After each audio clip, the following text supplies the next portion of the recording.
Ladies, gentlemen, friends beyond the binary, welcome to Step Back Tonight, the evening show that I do on Tuesday nights. Hello, everybody. My name. Thank you for the host. Thank you very much, Hazy. Much appreciated. Hello. I'm gonna give you guys a little bit of a spiel to get started. My name's Tristan Johnson. If you have never heard of me, I'm the host of the YouTube channel Step Back History, which you might be watching me on YouTube right now.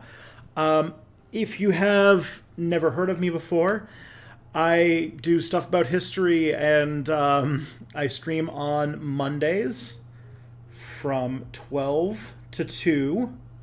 A sort of stream where we talk about stuff that's going on with my friend and colleague in YouTubing, Mia Mulder.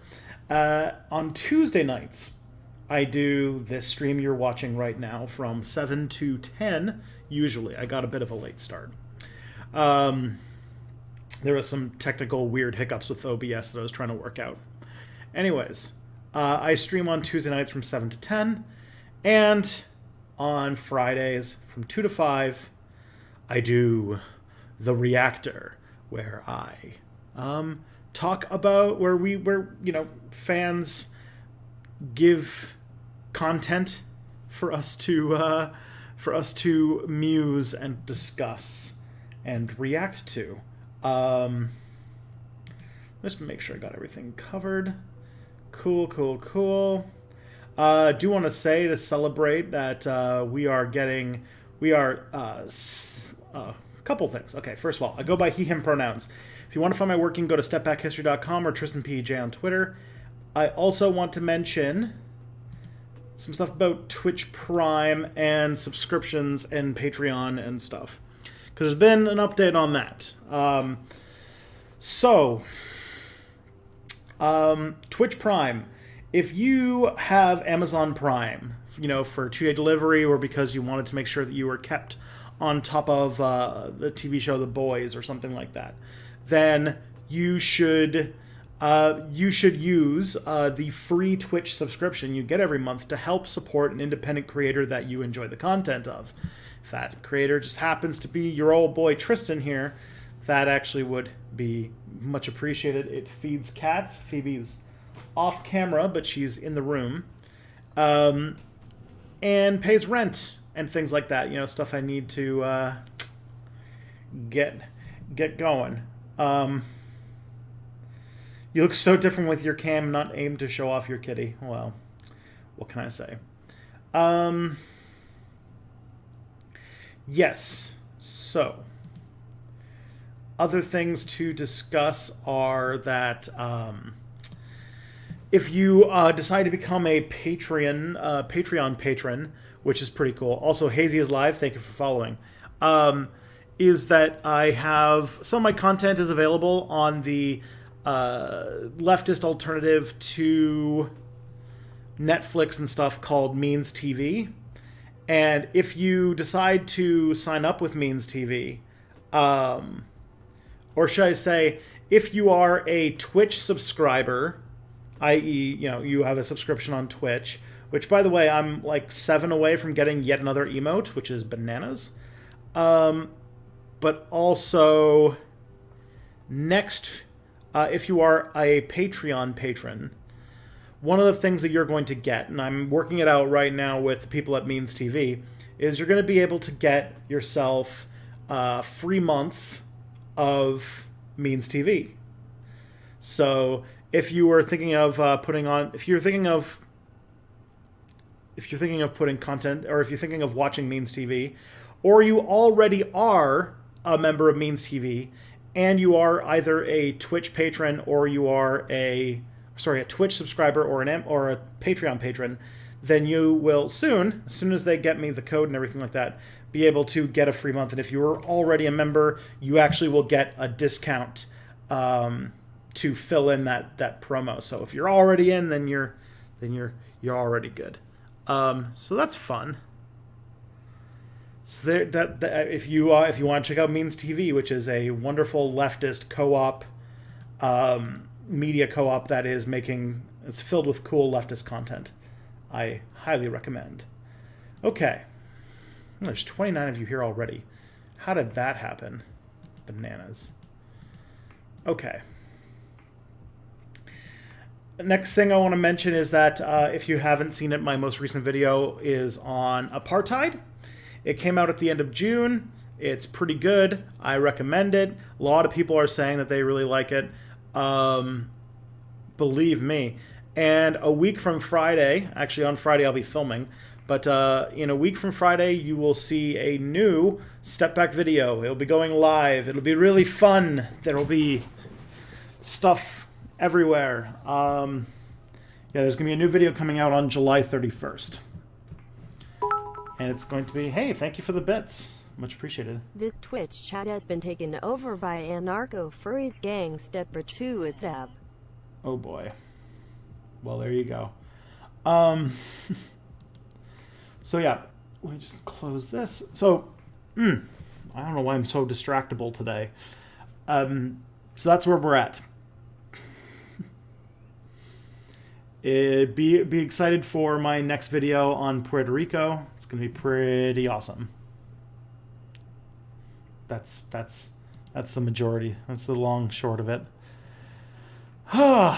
Besides that, today's been a little bit of a weird day. You know, just I'm editing the script right now, so I'm writing, and rewriting, and all stuff. Okay. No instant feedback. Okay. So let's see what's going on in the chat. Isn't it kind of ableist to say eunuchs are not cis? That occurred to me yesterday when someone was asking about court eunuchs and claimed they aren't cis. Yeah, it's not exactly, but they were definitely, like, the thing about eunuchs is that they did occupy sort of a unique position within society. So there is something to be said about, like, doing content on them, but yeah, I don't know. To say they're not cis is a little, like...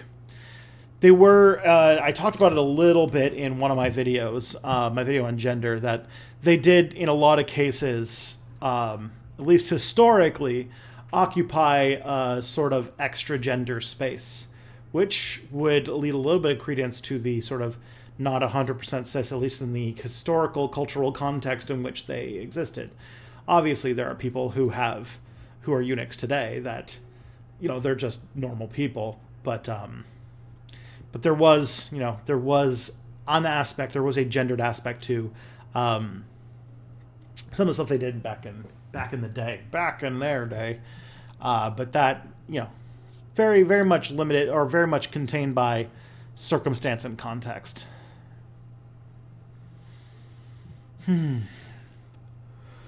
All right. Do you think that we'd have gone to Mars or Venus by now if they had turned out to be habitable or have life? Possibly, but maybe not. Like, maybe having life might, like, verified life might result in, like, some further investment.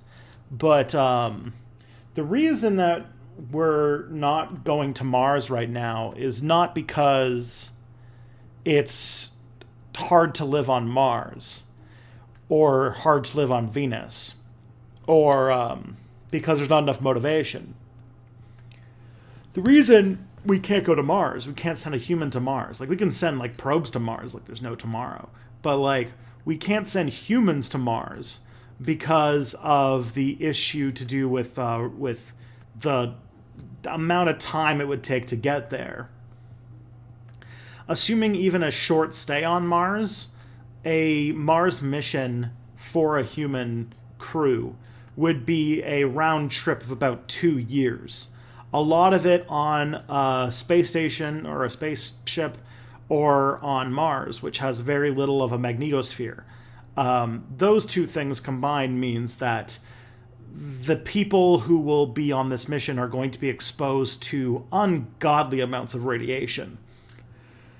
And we don't exactly have, like, a smart way to protect against radiation that isn't also very heavy. Like, the best option we have right now is to sort of have the water that the spaceship uses sort of act like a shell around the ship to absorb radiation. But that's about as good as we can do. So, like, radiation is the problem. Hey, it's Mia Mulder. Hello, Mia. Welcome to Step Back Tonight. I'm sure it's very, very late there in Sweden. But yeah, you're welcome. Thank you for coming. And I look forward to seeing you on Monday. Yesterday I asked you a question about Alzheimer's guy getting executed because I wanted everyone to know it happened. Do you mind me using the questions to soapbox a bit?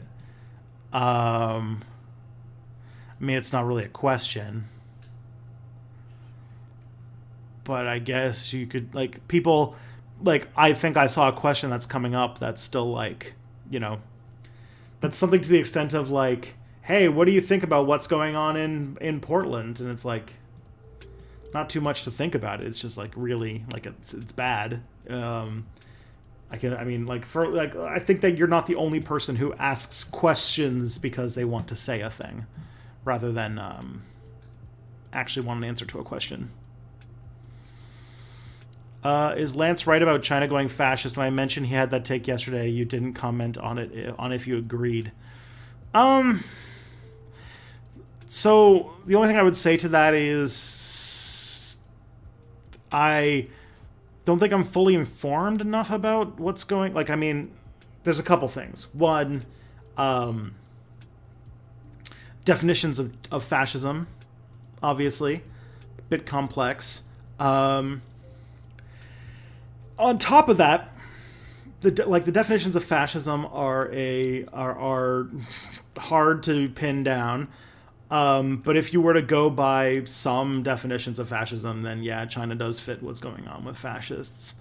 The only thing that I don't know is much about the whole thing about China's like nationalism. Like the thing that makes fascism is like this like ultra nationalism, and I don't know about.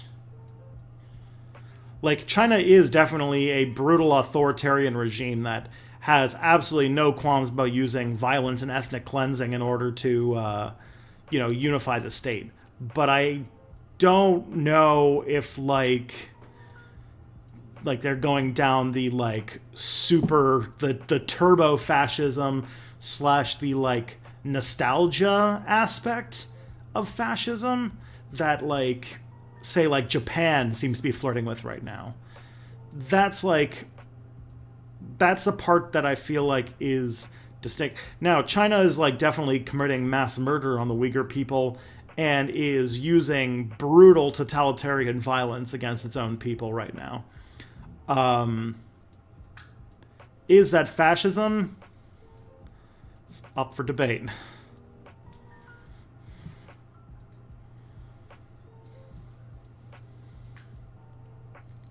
What are your thoughts on Michael Brooks passing? It's sad. I didn't think I was going to take it as hard as I did, but yeah. It was tough. Like, it's really hard to see. Like, I'll be like 100. Like, I didn't watch the Majority Report or the Michael Brooks show. I don't really follow a lot of podcasts. And I don't really keep up to date with, like, daily news podcasts for the most part. So, like, I don't listen to the Young Turks. I don't listen to the Benjamin Dixon show, Majority Report. So I only know of Michael Brooks through, like, his presence on social media and, clips from the show and things like that just kind of come into my awareness through various things. But, like, he seemed like he was a really, really kind person, very influential person in our space. And it's really tragic. I mean, he was like 37 years old. Like, nobody should die that young. It's brutal. And I really feel bad because, like, there's a lot of people, like, while I did not, follow Michael Brooks' work that much, and I don't know that much about him, like, there are a lot of people that I do know who did follow him very closely, and it's really tough to see everybody going through it, that's for sure. Sounds like he was a really great teacher.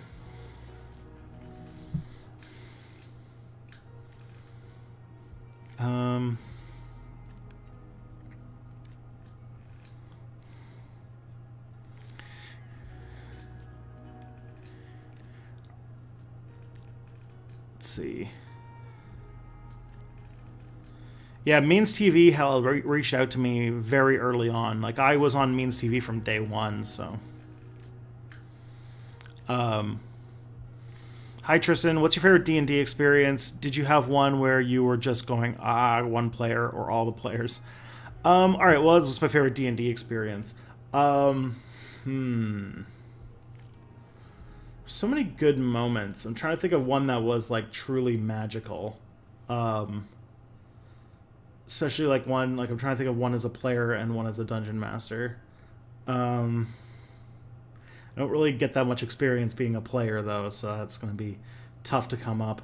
But I would probably think that one of my favorite one-shot sessions that I remember doing was in the first campaign I ever played in. And it was cool. What was cool about it was that like the dungeon master, which I'm definitely going to make something to make this better.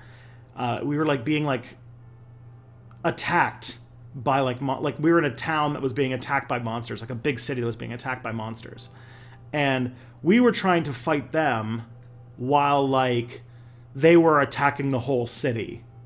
And what happened was that like between scenes, he would play out this like this sort of like really like stripped down game that was a sort of it was basically like it was sort of a little bit like Small World. And so as we were going around, we were like trying to like fend off this like attack on the city, and it was that I thought was really cool. But then I think the big thing that really like changed to me was that there was a thing where the monsters that attacked the city seemed random to us, and that the DM said to us that, well, no, it's actually like an impact, like an echo from something that's going on in another campaign that I run that's taking place on the same island. And I thought that was really cool, and that was very formative in how I chose to run games on my own. So that's like really formative to me, and that's what I like. I like that kind of cool world building stuff. Favorite moment running a game. I've run over 100 sessions at this point. Was probably there's something good. I'm trying to think of like a good reveal. Oh, you know what? I think that there was one really great thing where like the players had spent some time in the Shadowfell, which is sort of like, or not the Shadowfell, the Feywild, which is sort of like the weird fairyland or whatever. But what happens there is that time works differently in that realm than it does in the regular realm. And so I rolled to see how much time had passed, or how time had passed. And when they went through, I rolled a natural 20, which meant that on the sort of thing that for every day that they had passed in this like fairy world, a year was passing in the regular world. And I had to make like a sort of soft reboot of the campaign, because once they came back, like 4 or 5 years had passed, and they're like trying to deal with that. That's probably my favorite moments.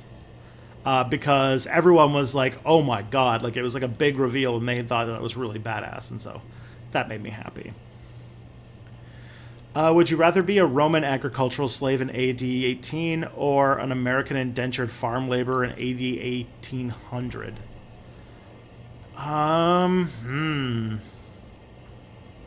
1800 being an indentured farm worker, probably, because you would get freedom. And it is early enough, or it's late enough that, because like if you were an indentured servant in like 1620 or something like that, you actually were more likely to die before you finished your indenture. So I would say 1800 probably best. Plus, like by the time like capitalism really starts to take on and everything starts to really get bad, I'd be old, so I wouldn't have to worry about that part.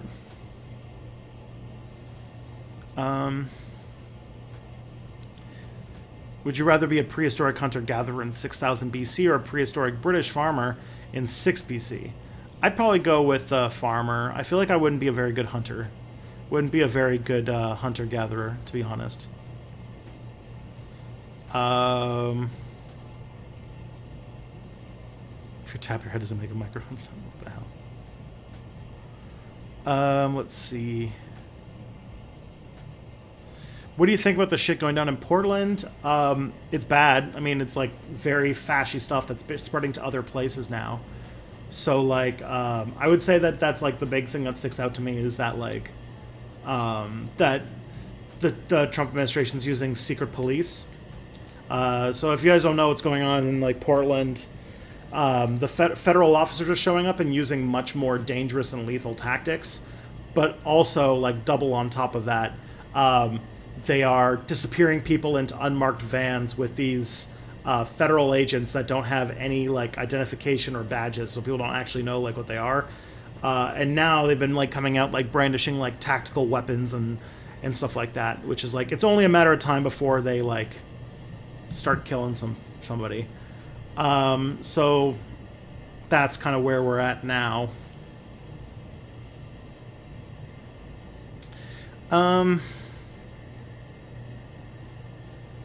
So that's probably where I'm at right now, to be honest. It's scary and it's developing in a not so great direction. Let's see. So Michael Brooks died. Were you a fan of his or did you not care? I mean, I cared. I just didn't really know his work. I mean, he seems like his stuff was, you know, really good. Just, I'm very bad at media. Like, I'm bad at keeping caught up with even simple stuff. Hey, Suleiman the Magnificent. Thank you for following. Welcome to your gang. Very, very nice to see one of the most important Abbasid caliphs becoming part of my my community. Thank you. Yeah. So on the thing about Michael Brooks, like I don't need to repeat the things I said.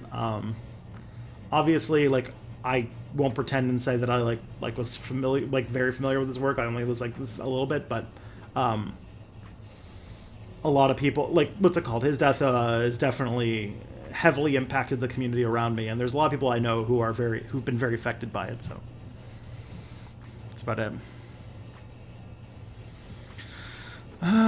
One reason I kind of wish the USSR was still around is I think it'd be interesting too if they had tried to incorporate computers into running their command economy. Do you think they would have?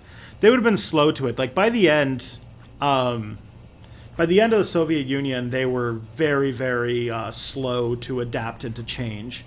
So my guess is that if like the Soviet Union were still around today, they'd be like huge climate change deniers, and they would be like they would be stealing computer technology. Like by the end of their time, they were stealing all of the computer technology that they had from the Americans.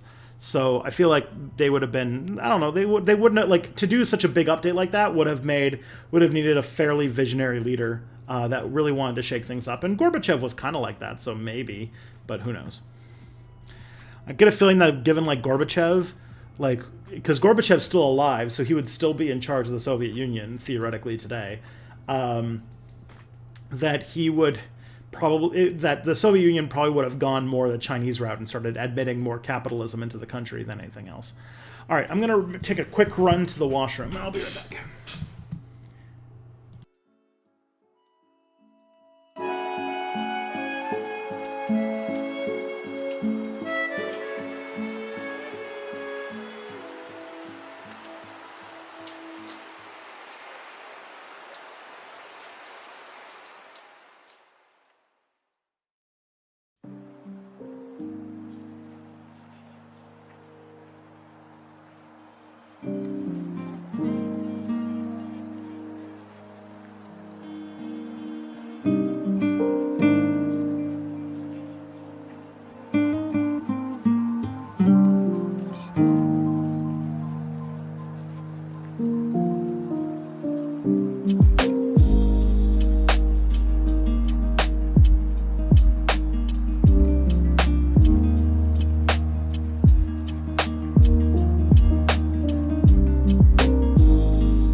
right, I am back.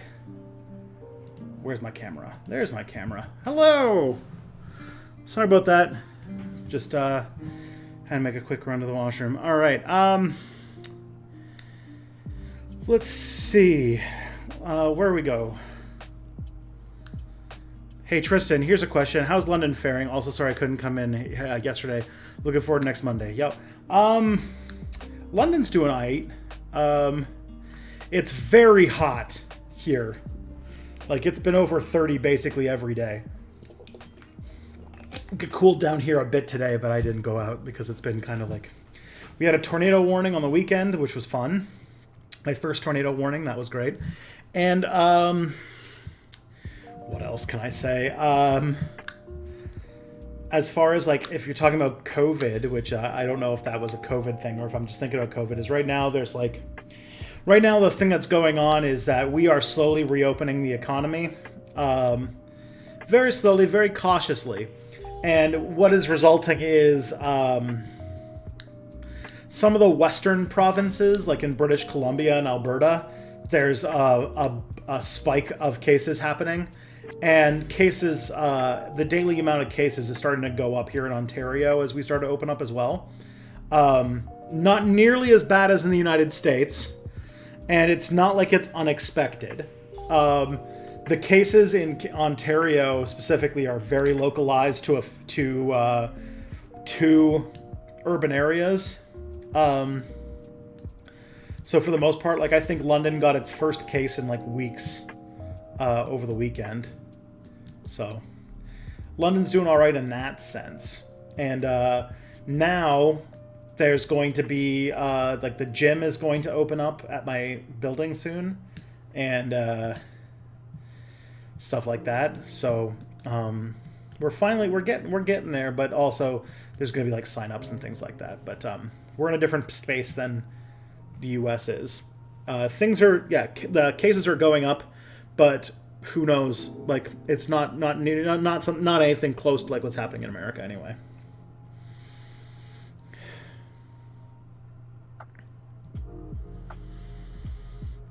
Does it take a lot out of sci-fi if the politics of the future are largely similar to now? I feel like future politics has to be really different or we won't have a future. That's why I kind of feel like some Star Trek is more plausible than others in the Alien universe. Yeah, I would say so. What's it called? Sometimes I still do think a little bit about making my own, my own science fiction stories, and part of that involves, a more, what would you like, a world, a science fiction setting that where some form of cheap and free energy means that capitalism doesn't collapse as I think it's supposed to. Like, I think climate change, if you're to believe in destiny, climate change is like the ultimate thing that's going to kill capitalism, and at least I would hope so. And so like my statement, my belief is that, like, hey, if capitalism keeps existing and we keep like imperializing out and out and out, that like things will get really bad and everything will collapse. But we'll see. I've never really written good fiction before. I think I need to do like a lot of writing before I would actually get good at it. I've written a lot of like, scripts and like, essays and stuff like that, but I've never written like fiction. So I'd have to learn quite a bit about how to write fiction properly before I got into writing anything that I'd be willing to show other people. That's for sure. But actually, it's funny because I think soon there's an actual play podcast that I'm a part of that takes place in the Alien universe. So, where the Alien universe is like in Alien, it's like hyper capitalist and everybody's miserable, and so I'm supposed to be doing something in that, but I haven't gotten there yet. Like, we've recorded one session. I don't even know if it's come out yet, or if it's even close to coming out yet. One reason it comes to is interesting if they try to incorporate... I already answered this question. put me on the stream. I think it's a bit late for her, is it not? What is the etymology of comrade? Why do communists and socialists call each other that? Because comrade is the reason why comrade is used on a regular basis is because it is a class-neutral, gender-neutral way to refer to other people. Like, comrade, I believe, became a thing because it was a way to refer to somebody without saying, like, sir or ma'am or thing that, like, eschews all title and hierarchy, and it's just like, you're a comrade, I'm a comrade, we're all friends together, that kind of thing.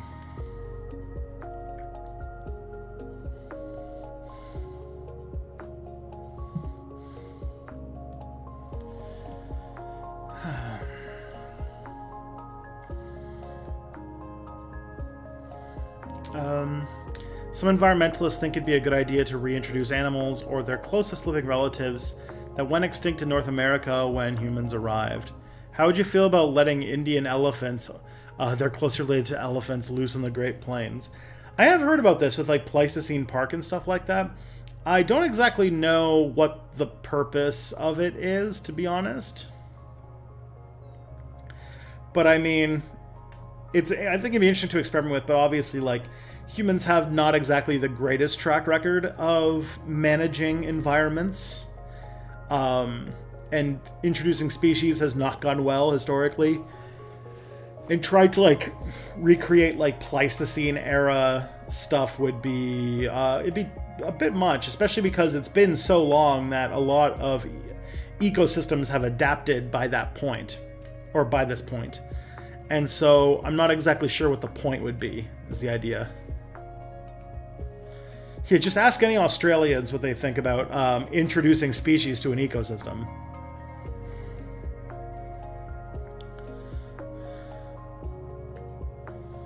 I know Bad Empanada's talked about in China engaging in Han Chinese ethno-nationalism, but I haven't really gone to details.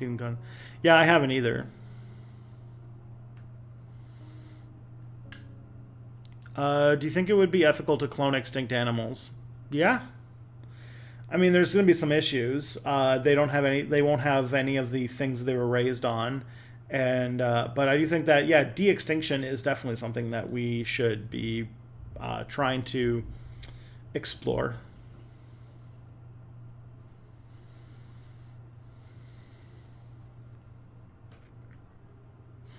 Like bringing dodos back, or like the Tasmanian tiger, or even using it to some cloning to bring like condors or very endangered species to sort of introduce genetic diversity into their gene pool. Like that kind of stuff would be pretty nice. Would be pretty good.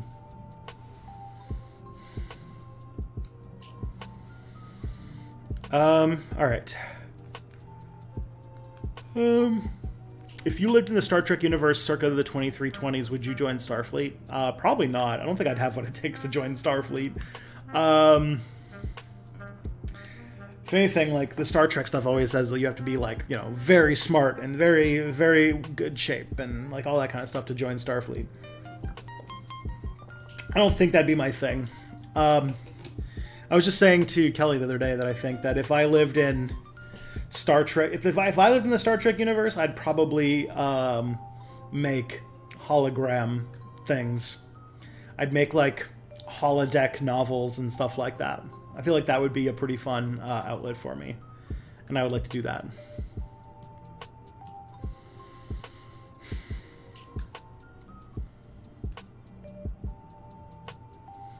I think they have that 100 Years of Shame opium war was the end of the Chinese Civil War and get back to their glory. I have no idea. I'd have to check with. I mean, I don't know. I don't follow. I don't know much about how China is trying to do its own nation building. That's not a thing that I've like. My expertise is on like U.S. history. Like, let's be honest. My favorite SF writer, E.N.M. Banks, tends to make a lot of the protagonists of his story aristocrats. Is that a weird thing to do if you're an anarcho-communist? I mean, it's a little bit. I've like, as for people like trying to tell me to follow anarchist sci-fi authors, I find myself more interested in Ursula Le Guin than I am by Ian Banks at this moment. But we'll see. I mean, it is weird, but I imagine that maybe it's like trying to, I don't know, trying to make them all kind of like Peter Kropotkin or something. I'm pulling this completely out of my butt, I'll be honest. I don't know anything about Ian Banks, so I don't know why he does what he does, but it is a little weird.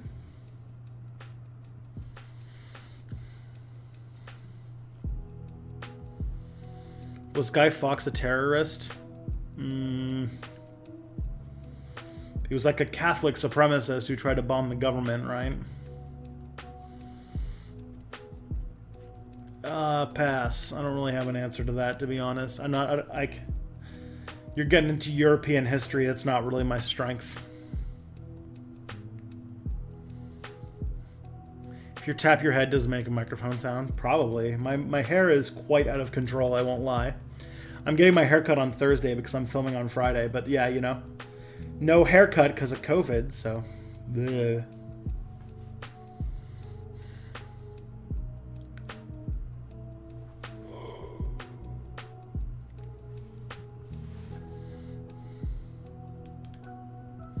I don't know what's wrong with me. I was like in perfectly good brain mode.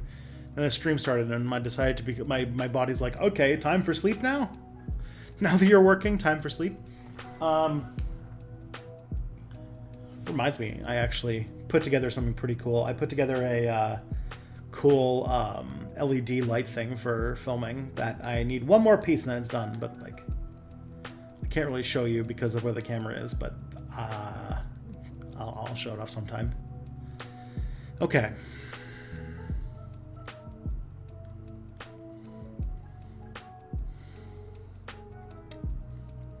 Tristan sounds like triste, which is Portuguese for sad. It's also Spanish and French for sad.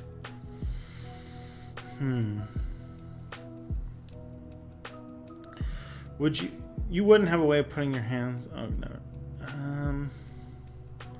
What do you think of the channel's second thought? It's good. JT Chapman is...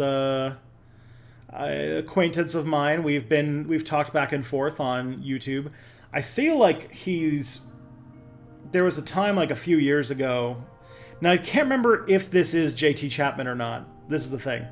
Is like I think he reached out to me during a long time ago, and I didn't get back to him very quickly.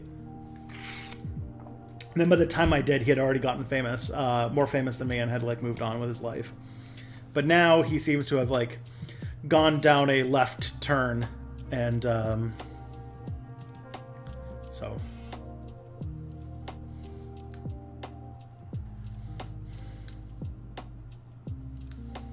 I like a lot of his. I mean, I liked his stuff beforehand. Like, there's some decent videos, but I've only really been following his stuff close. I've only been following Second Thought closely since he's gone through his like anti-capitalist change.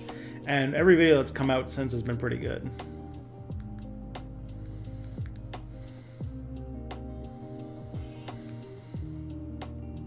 He looks like he stepped out of a bad Norman Rockwell.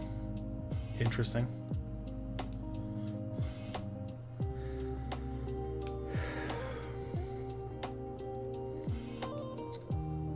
Didn't hunter-gatherers actually spend very little time hunting? I thought you said they relied on foraging for like 90% of their diet. This is true. Hunting was a fairly small part of the diet of people who lived in that period.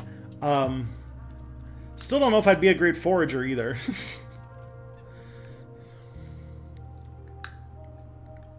I guess I don't think I'd be a good farmer either. So I wouldn't really be good at anything. I would suck at pretty much any time before, like, the exact time I live in, I think. I don't even know what I would do without the internet. That would be weird. Alright.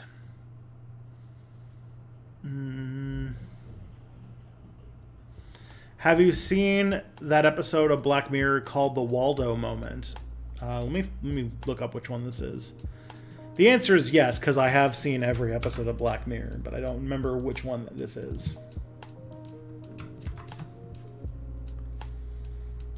second season finale. Oh yeah, where like the weird random troll like guy runs like runs for politics and wins, and it turns into like an actual like parody of itself. Yeah. Even though like I wasn't like super impressed with the episode at the time, it's like the most prescient of all the Black Mirror episodes. So yeah. I actually really like Black Mirror.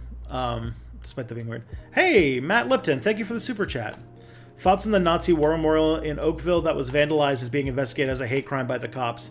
Well, there's a couple things I can say to that. First of all, apparently there's the police, the Halton police, are backtracking on that shit and saying they didn't actually believe that it was. They're not reporting it as a hate crime, and they said that they misspoke in that situation because I think they were trying to say that it was like a hate crime against Ukrainians, but it's not. Yeah, so to kind of talk about that, so like in Oakville, which is a city kind of near Toronto, sort of like a upper middle class suburb type place, there was this, in a private cemetery, a memorial to an SS division, that a Ukrainian SS division that fought the Soviets. And like, to me, it feels like probably a Harper era thing. Second, it feels like a Ukrainian thing to do because like this is happening a lot in Eastern European communities, mostly in Eastern Europe, but also obviously in North America, where there's been this like reframing of history to try and build this victims of communism narrative. And what it's resulted in is, in order to create heroes, anti-communist heroes in a lot of these countries, what they have to do is they have to sort of rehabilitate fascists. Because like these countries don't have much of a liberal tradition to them. So they are like, you know, raising up fascists. So you have this situation like this Ukrainian graveyard where they're, you know, trying to raise up this SS division. But you can also see it in things like in Bosnia, their Victims of Communism monument has like a has on the list of one of the victims of communism one of the like people who ran Bosnia when it was occupied by the Nazis and like sent a lot of Jewish people to their deaths, and is like trying to integrate them into this thing. So it's like a whole thing.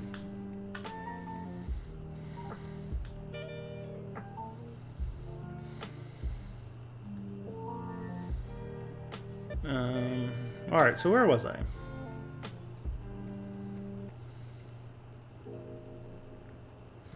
Soviet Union did have an internet code SU, which is still around and used mostly by Donbass rebels and other groups. Cool.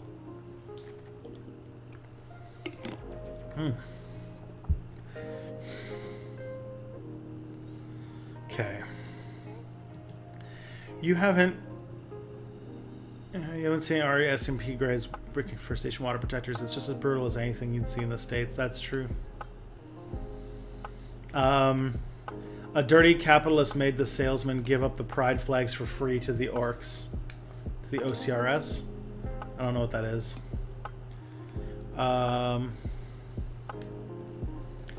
Feel like if the USSR still existed, Bernie would never have been president or even senator, because part of the reason socialism is popular again is due to the Cold War being long over. Yeah, that is definitely part of it. Western socialists both became more like low energy, and like they started like becoming more like what's it called, blunting their opinions to be more palatable in the wake of the USSR's collapsing. But it does mean that they can actually get a little bit of like legitimacy, because there isn't like it isn't considered like an attack on like, you know, like the Western world to be a fan of communism. Okay.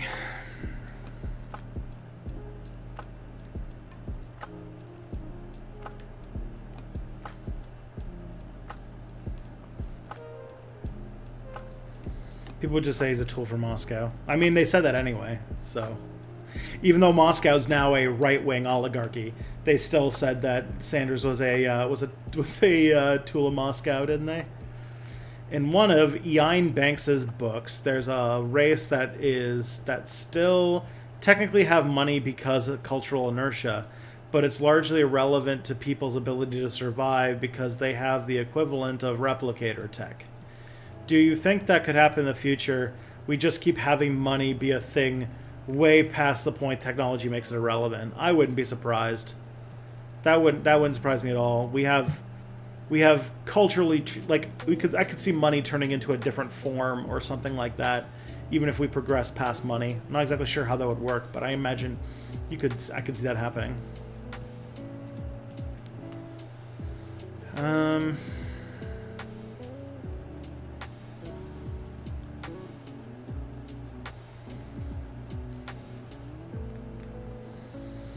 How do you know New York is doing a good job right now? We have declining numbers and the daily case numbers is slowing. Sure. Ontario had 200 cases yesterday. So, and that's an uptick. That's like the highest it's been since June.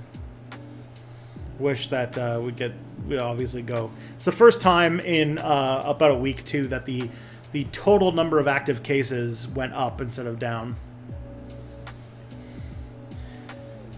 So, why the fuck are so many Canadians being so dumb about masks? Like U.S. levels of dumb. Cases are on a pretty major uptick where I am, and only about a quarter of people are wearing masks. Yeah, I don't know why. I mean, people I think are just getting complacent. They think it's far away. They don't realize that the only reason why we're having things so well right now is because we're putting things in place, and because people are wearing masks, and because of that. The people who don't wear masks, it's bad. Like, here in Ontario, which is like the only real situation that I know a lot about, they're, like, in my own city, they've made it so that you can't even go inside in a public place without wearing a mask. That's just, like, a thing. So... I mean, like, yeah. I think that there's a lot of places, especially, I don't know where you are, Jung, but, like, where I am, or there's a lot of places in the country where I think there's, like, almost no cases now. Like, I think, like, the entire Maritimes had its, like, first case in weeks yesterday. So it's been, like, very different places. It's hard to, like, really, like, grasp what you should or shouldn't be doing. But you should be wearing masks at this point. Like, it shouldn't be negotiable, even though it's tough because it's hot out and stuff. But still, it's more important to not spread coronavirus than to not be hot. But a lot of times, like, just like in America, people are not willing to even slightly inconvenience themselves if it in the name of helping others, which I think is shitty.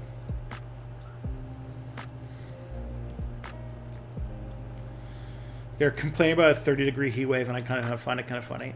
Yeah, a few weeks ago, it was like 34 degrees or like 40 with the humidex, like every day. That would be unthinkable like 10 years ago here.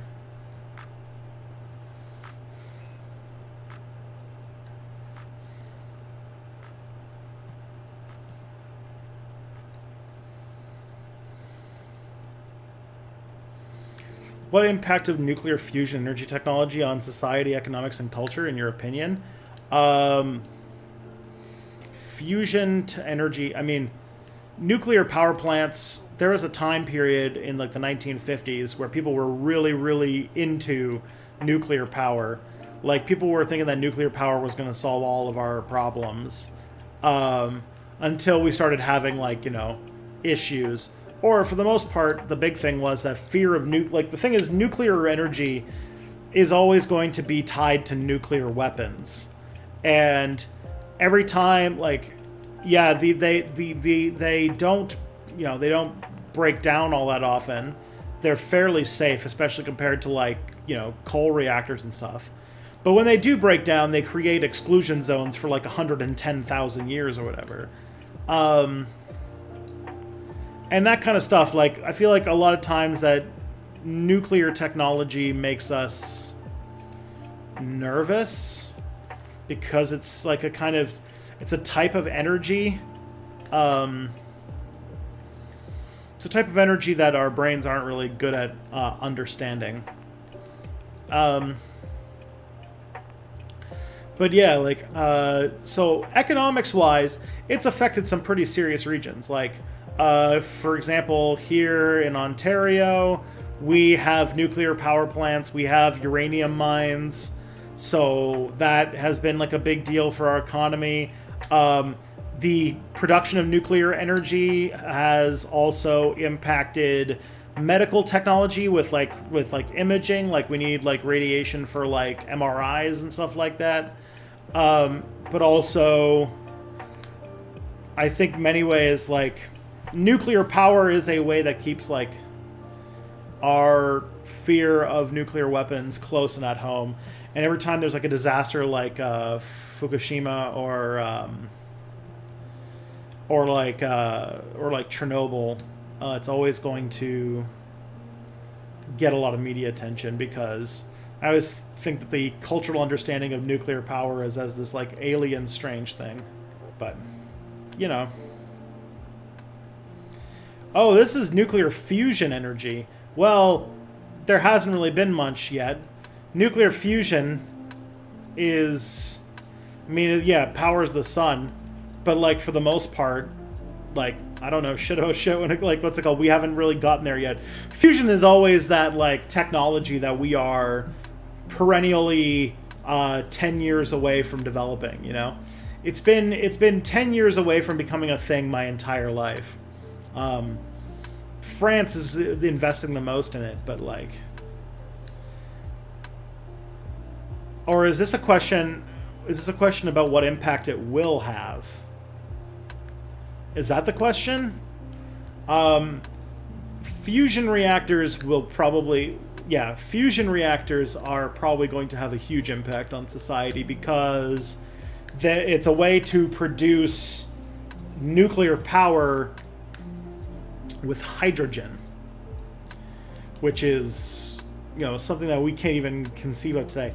It's going to do a couple things. Which, one, it's going to, the fuel for it is plentiful, but for some reason I think that there's some reason that we need helium to make it function, and we are already sort of dealing with shortages of helium. So it's possible that it's going to spur more stuff to go to the moon, because the moon has helium on it or something, I think. I don't know. I think that it might be like you need helium as some sort of like weird coolant for because remember, to do nuclear fusion, you have to have like really powerful lasers, like extremely powerful lasers, because you have to heat up like a block of like frozen hydrogen or whatever to the temperature of the center of the sun. So you need like absolutely like, you need like some absolutely like massively intensive lasers. And I think those can't really be kept running unless you like bathe them in like some serious coolant. Because this is the main part. Like, making nuclear fusion is actually like, we've got that figured out. I was about to say it's easy, but no, it's like incredibly complicated technology. But like, in order to you have to do it to a point where we can that you can keep those lasers going and make more energy than you spend firing those lasers. And those lasers use preposterous amounts of power, and at the same time they need to be kept cool with like extremely cold materials. I think somebody in chat is saying that tritium, a hydrogen isotope known as tritium, which is probably plentiful in the moon. Yeah, so like that's the bottleneck.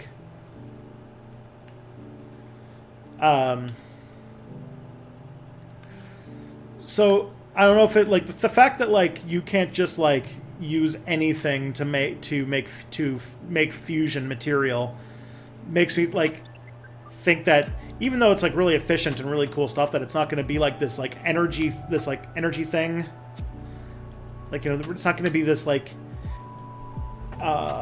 energy. It's not going to be this like energy source that we like understand, or that we're going to be able to like mass produce, because we need shit like that. We need shit that we don't have access to, or that is limited. But I imagine that we're still going to end up with a lot of pretty, like, it's going to be a huge boost in, like, the power, like, the amount of energy that we can harvest. My preference would be that it doesn't need all those exotic materials, but, and that sounds like probably once they get up and running that they're going to be safer than fusion power plants, but they're going to be extremely complicated machines still. Which means they're probably still going to be pretty expensive to maintain and to build. So, or maybe not, because, what's it called? You don't have to, like, nuclear fusion doesn't need to have the entire building built as, like, a container for the fusion reactor.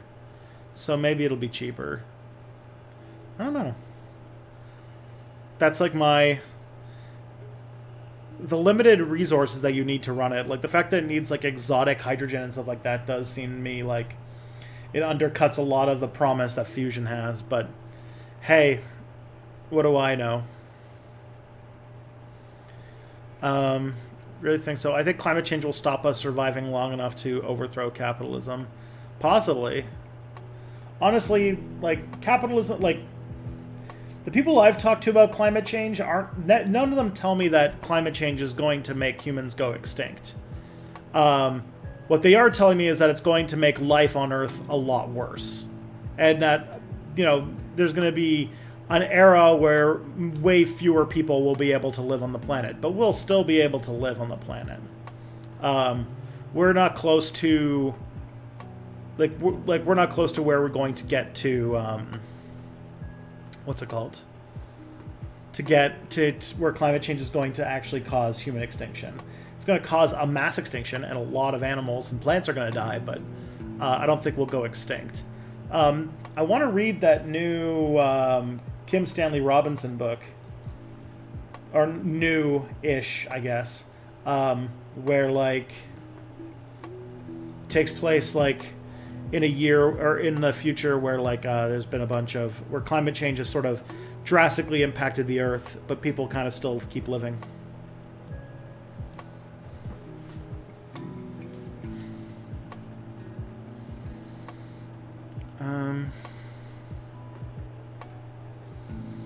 Yeah, climate change is already causing a mass extinction. This is true.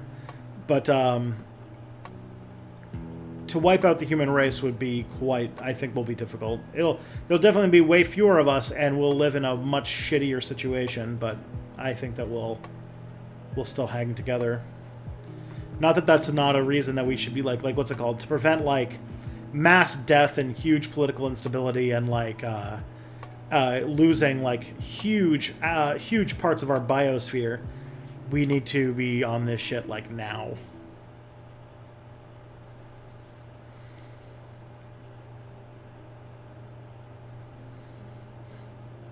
I know one of the issues people have brought up about cloning extinct animals is that I would undermine conservation efforts, aka why save the whales? We can just clone a new batch. I mean, yeah, but also, I don't know. I don't like. It's like. I still think that de-extinction is a tool that we should have in our tool belt for sure.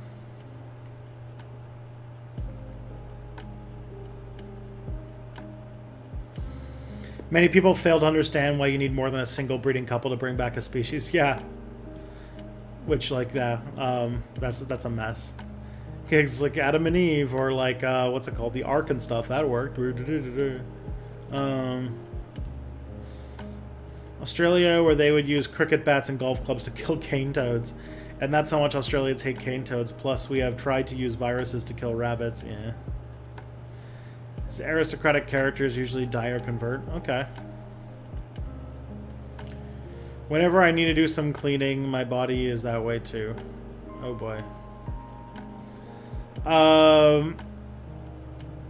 There's a similar situation where they came up with a plan to undermine the rhino horn market through fake horns. But people point out that legitimizes the idea that rhino horn is medicine, or that it's worth harvesting, and that the solution was to educate people to realize rhino horn isn't proper medicine. Yeah, I think there was another one too, which was like to like, there's like people who were like painting rhino horns so that they wouldn't be useful, like they couldn't use it in the medicine or something. I don't remember. Can a planned economy exist in an anarchist society? Yeah. It just wouldn't be a centralized plan. It would be like a sort of distributed modular plan, but like, you know, you could do like look at like blockchain technology. Blockchain technology is a form of organization and planning that doesn't use a central thing. So like that, there's definitely organizational models and stuff like that we can use to do stuff. Tristan, why don't you explain your master's thesis to us, or would that be too boring for a stream? I did 2 of them. The first one I did was on post 9/11 Islamophobia, and the idea was that there was a lot of this is for American studies, not history, but that there were a lot of Americans. Muslim Americans who thought that they had sort of integrated into the American culture. Like they felt very much like they were an accepted part of American culture, and they didn't feel like they were just an ethnic group in America, and that they had, like, you know, the melting pot and the American dream. And the title of it was Spit Out of the Melting Pot. And it was that 9/11 exposed that in many ways ethnic and racial minorities and religious minorities in this case are always going to be that there's never going to that as long as America remains being this sort of racist white supremacist society, the Christian centric society too, that any minority group is up for grabs if, you know, the conditions change slightly. That, you know, anti-Muslim bigotry is just needed 9/11 to happen.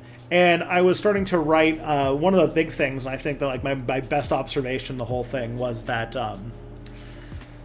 anti-Muslim or Islamophobia after 9/11 started more from a place of fear and anxiety. Very highly racialized. There's a lot of stories of people from South America being kicked off airplanes because people felt uncomfortable with them being on, thinking they were Arabs, or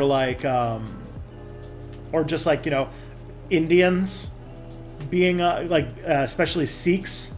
The year that I did my first master's was the year where there was a shooting in Wisconsin of a Gurdwara, which is a Sikh temple.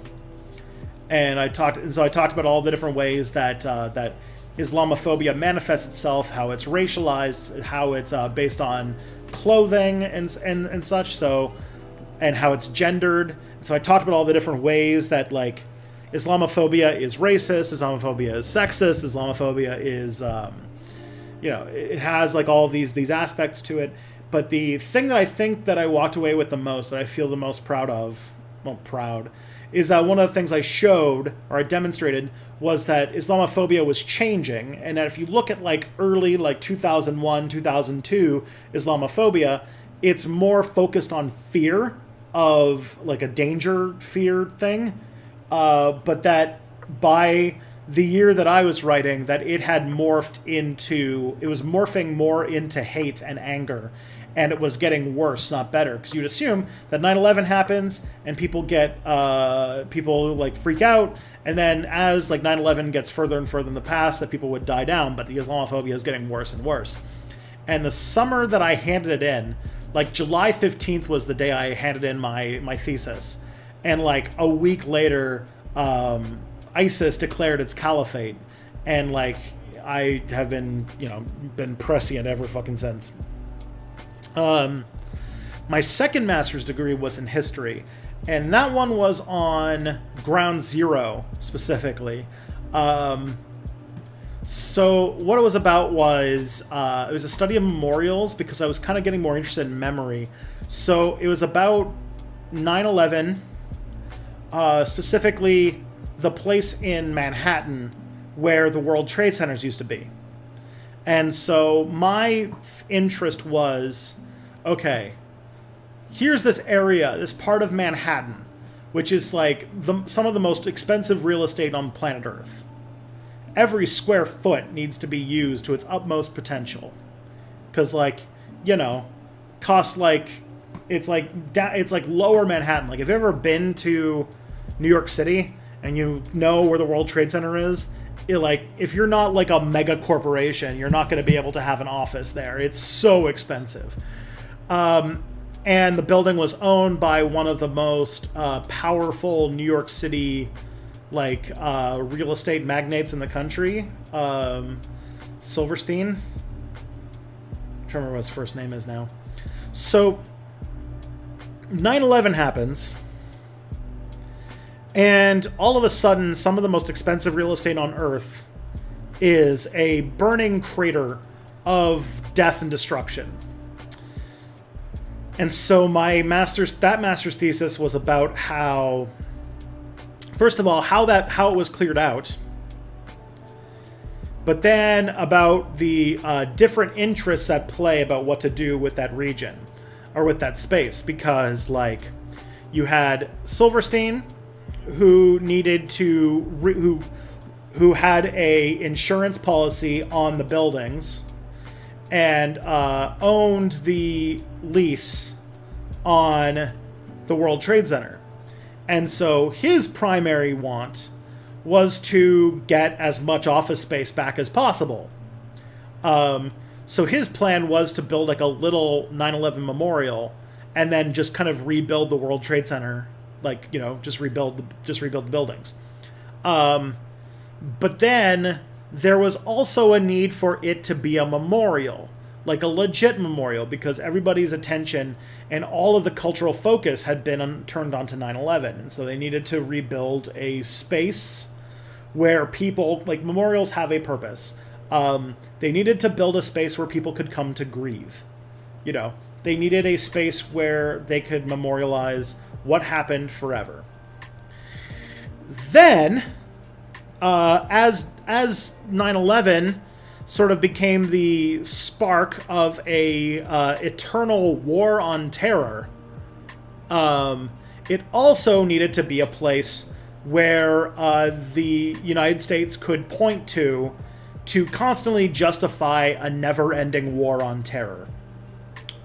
So I went to New York City to research this project, and I studied, like, I researched the area, I did a study of the memorial, I did a study on like how things were built and how everything was done, and from what I learned, basically Silverstein got his first, but it took like 10 years to rebuild the World Trade Center with the Freedom Tower, as it's called. That, like, they had all these plans for it to be this very patriotic, nationalistic war monument.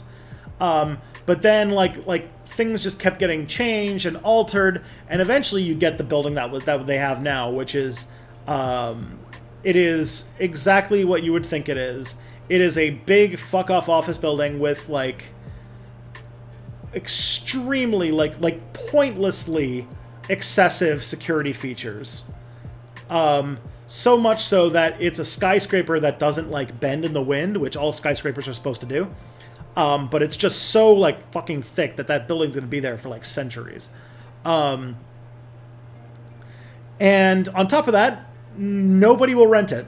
It's like one of the big things about the World Trade Center is that it has tons of vacancies. Because even though it's on the most expensive real estate on Earth, nobody wants to locate their business in the World Trade Center.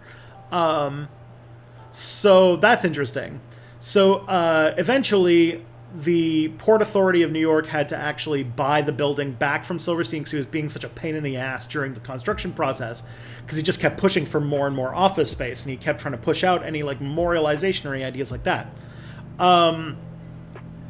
So that's one space. That was one compromise, but that was the first thing built. 2011 was on the final bit of the building was finished on the 10th anniversary of 9/11 on September 11th, 2011. And then the main architect that they got to build that building had pretty much all of his ideas thrown out. And then he was going to design a memorial, because they set aside another chunk to become a memorial space. And he had a design for that too, and they threw that out, and they decided to go with a design contest. So they had this big design contest to build a memorial. And eventually they got this random guy came up with this Eras of Loss, which is this memorial that takes the footprints of the two towers and turns them into this like fountain. If you've ever been to the Ground Zero Memorial, you'll know what I'm talking about.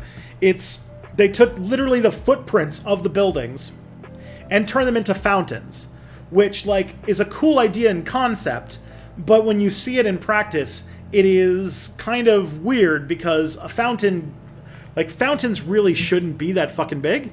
And like, so like the fountain is like obnoxiously huge, and because it's so big, it's like got a lot of problems with it, and so it shut down a lot. And it's a fountain memorial in New York City, which like makes no sense, because like New York City is like, you know, it's below zero for like half the year. So having a big fuck off fountain as the center point of your 9/11 memorial means that it's going to be like, you know, shut down for like 6 months of the year. Also, like, not exactly great design, but because it, like, they decided to go with it, and they like they decided to build it anyway. So that's how they got their like their memorial space. And I did the whole bit. There's a whole chapter of it on how the memorial space, like, if you like study how memorials are supposed to function and how we're supposed to interact with like tragic history or dark history, like dark memorials and dark tourist stuff, that if you look at like the sort of things that make it function, it's actually a very poorly made memorial. Like, it's in the middle of Manhattan. A lot of the things you need to do to sort of like put yourself in the headspace to really have an effective memorial doesn't happen in New York in the same, because everything is so big and so open that you don't really have time to put yourself into, like, there's like this thing about transitioning to another world. Like when you go to Auschwitz, there's no city that's like on top of Auschwitz. Auschwitz is not in like downtown of any city. It's in its own place. You actually have to intentionally like kind of make a pilgrimage out there to go see it. The Anne Frank house, which is another site that's very of like kind of like dark history, has to have a bit of a transition too, because like part of the sort of tour of the Anne Frank house is that you go up to where, like, you work your way up through the house to the part where she was hiding.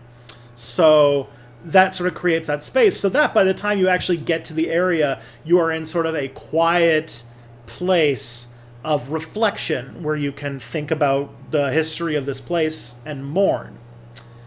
But the 9/11 Memorial is this big open fountain that's shut down half the year and is in the middle of downtown Manhattan with no transitions, which means that it basically, even though it's like a very serious memorial with, like, you know, the names of all the people who've died and everything like that on it, it's just one of the features of downtown of Lower Manhattan. Like, there's not like there's somber feeling or anything like that. It's just sort of a place. It's a tourist trap, and then to make the war memorial happen, to make it so that they can point to 9/11 and be like, this is why. Like, you know, when you go to Ground Zero, you'll know that you have to support the Forever War. They built a museum underneath it, which is an atrociously overpriced museum. And it is, because they tried to do this like thing with like scale, where they took, the World Trade Center is built on an area of Manhattan that they had to expand out into the river. So it's not actually like on like the actual ground where Manhattan happened. So they have to like build these big ass concrete walls that sort of acts like a big like holding area for the section of the city that it was built on. And when the World Trade Center collapsed, all of the rubble collapsed into what's called the bath, this big like thing. And so while the footprints of the tower is the memorial, the bath is where all of the museum is, which means that the museum involves going down like a huge escalator to this huge square area that has no like strong like connection to any of the imagery of the World Trade Center. There's some like, they keep some rubble down there, and it's really big and has that sort of sense of big scale. But like when it comes to like the exhibits that they have there, the exhibits are some big pieces of rubble, some art, some like, you know, faces of the people who died, some like, there's like a little tiny walk-in exhibit where you can kind of see like kind of like things like watches and firefighter things and like things like that. And like they have like a little walkthrough exhibit of that. But like that's it. That's all it is. And then when you go there, you don't have to, but it's highly recommended that you watch this this movie that is like extremely jingoistic and features like basically all of the ghouls and goblins of the Bush administration, on top of like random things like the like president of Israel and stuff like that are in it. It's so like surreal and weird. And so all of that together results in this like empty, emotionless monument to a horrible thing that happened. And so like the thesis of the thesis was that it's a very poorly made monument, and they made so many capitulations so that capitalism could come back, because part of the area also got turned into a mall. The mall wasn't finished when I visited there in 2014, but or 2015, sorry, that I didn't get to see it. But like that's the like weirdness of the area. So that's what my master's thesis was about. Very fun project, and I got to do some traveling for it, which was nice. I still have like a collection of like brochures and stuff that I got from there, but like I thought that a more effective memorial is if you ever planning on going to Manhattan and you want to do like the 9/11 tour, one of the cool places that you can go, there are two cool places. There's a bar that is fairly close to the World Trade Center that was closed for several months during the 9/11 disaster. Like it was like buried in dust, like it's very close. And they have been collecting firefighter patches from around the world for years. Like for like almost 30 years now, or 20 years now. So it's this like 9/11 themed bar, which I think is pretty, like what I think is cool about it is, first of all, it's a bar and bars are cool, but also it's got a great like kind of like the 9/11 feeling of like the solidarity between first responders, like that kind of thing, because they've got these patches from around the country, and I think that's really cool. The other one was it's this church that's fairly close to Ground Zero, and this church during the 9/11 response was it was a place where they were keeping injured people, so like a lot of people who were injured in the attacks died there. And they kept a lot of things that were left behind.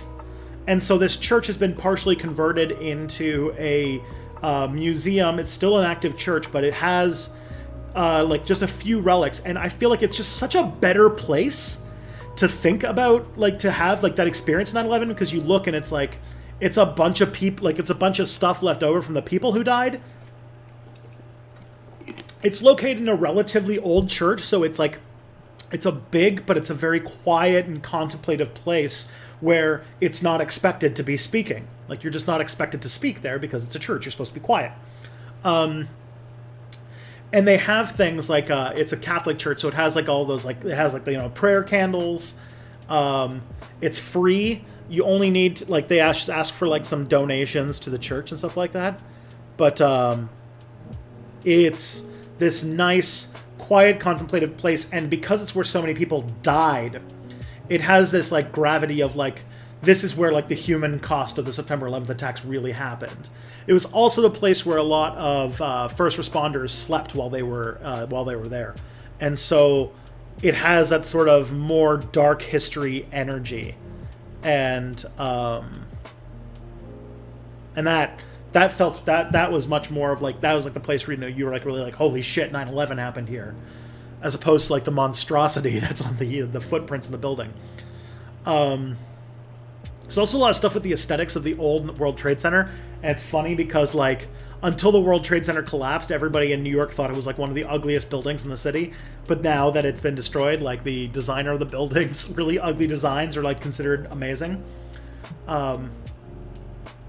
So yeah, then I didn't finish it, but I was writing a dissertation for my PhD that was on 9/11 and memory, and how 9/11 changed the way that Americans conceived of their own history, and how that reconception of their own history happened in real time through a study of like, internet sources and things like that. That was sort of my that was my dissertation. That was my PhD dissertation that never really amounted to anything. Step Back started taking off. I moved to Toronto, and I hit like a bunch of snags. One of my supervisors' wife got sick, and the other one was on sabbatical, and basically I just fell off. Everything fell apart. Plus, like, I was bad at choosing this project over Step Back. And by the end, I was only doing it because, like, everybody around me thought that, like, well, you just have to finish it. You just have to. There's no option. And so I was just doing it. I was just going through the motions because I had no plans on becoming a history professor at that point. It was basically an impossibility.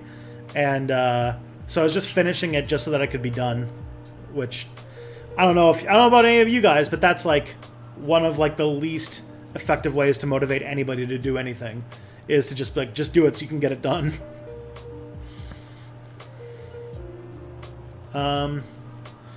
Gorbachev wanted to turn the USSR into a social democracy. Do you think he would have failed even if he had stayed in power? I don't know. He probably would have successfully turned it into a social democracy.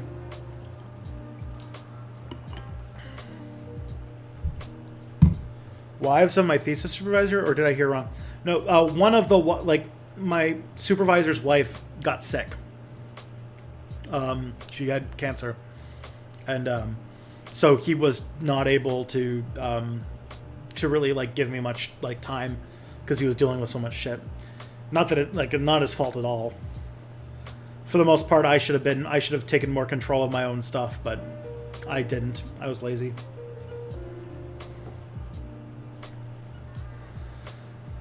Okay, let's see. What's your stand on gun control? I feel like there's a lot of common sense things that could very easily be done. In America, it's way too easy to get your hand on some pretty dangerous weapons that you probably shouldn't be able to. But like, in my mind, a lot of the problems with the guns violence in America has to do with the culture of violence and culture of patriarchy and racism that really need to be addressed. And just like interpreting it as a like straight up like ban on guns or something like that is like not going to succeed. And if anything, it could spark could very likely spark like a civil war. What do you think of Brie Larson creating a YouTube channel and pissing people off? Well, why is it pissing people off? Isn't Brie Larson the she's Captain Marvel or whatever? I know that people were mad because a WOMS was doing superhero, but I don't know what they're mad about. I don't know what are they mad at Brie Larson for YouTubing about? What does she even YouTube about? Anyways. You mean Poland and Hungary, right? Well, there's been a lot of rehabilitation of Nazis and stuff like that in Poland and Hungary, but Bosnia has also had its fair share of like rehabilitating Nazis. It's becoming a thing in a lot of Eastern Europe. Didn't fascism/Nazism kill 15% of Eastern Europe's population in World War II? Yes, but anti-communist propaganda has made them has drummed up a lot of hatred of the Soviet regime. Didn't do itself any favors. It was bad, but the sort of victims of communism narrative that's been happening for the last 30 years has made an entire generation that has a much more favorable view of the Nazis than of the communists.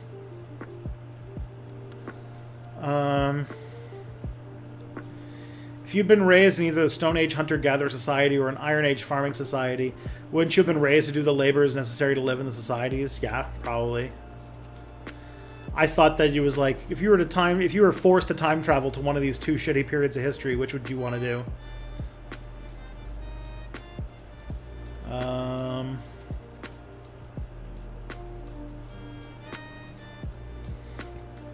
As well as reading from Fanon, a reading group. I'm reading a biography of Tommy Douglas, a book on the Christie Pitts riot, and a graphic novel biography of Eugene V. Debs. Jeez. Someone really likes their Canadian history. Right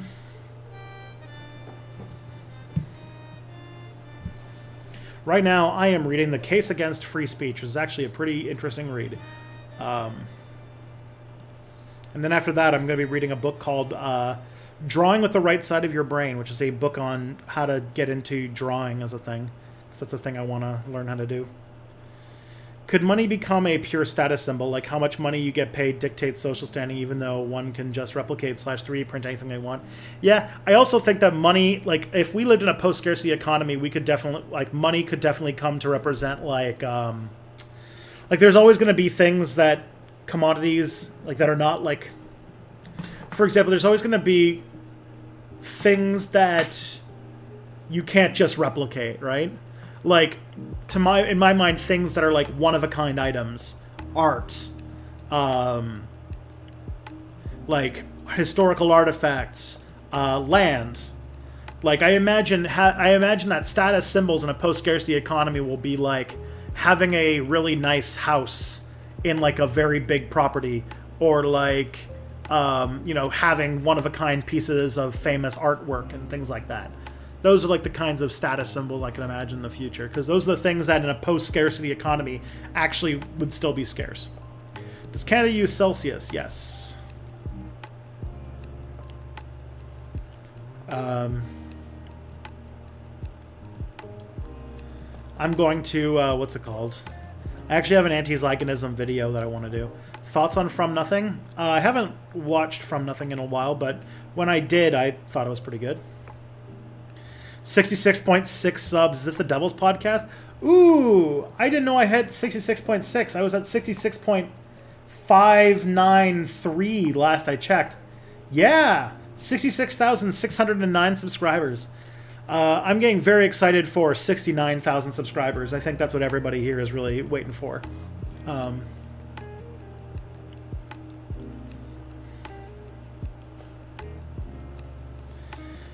Do you get David Graeber on the show if you went back to doing subscriber appreciation streams? I mean, he follows me on Twitter, but I don't know if he would say yes to such a thing, to be honest. I don't really like, I love you guys. There's only 60 of you here. I feel like I would need to have a much bigger audience if I was going to be able to get people that high profile onto the stream. Most of the time I'm able to succeed or get people on my streams because they're like personal friends of mine. Or they're like, they're not like published authors who, regularly get interviewed by like BBC. I feel like there's a point where you become enough of a celebrity that you have to actually start curating what media requests you do and do not take. And taking an hour of somebody like David Graeber's time would probably would probably require I have a bit more of like a audience for him to kind of push to. We could sort our energy issues and use a but for. I don't know what that means.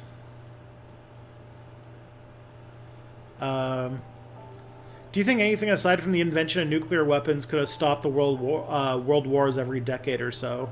No, I don't think so.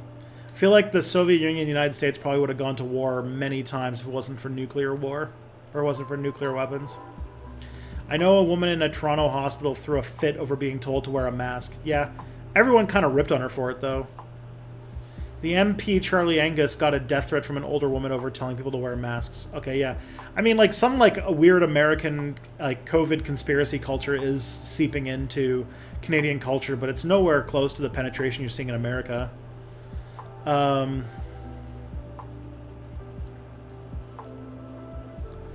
Let's see.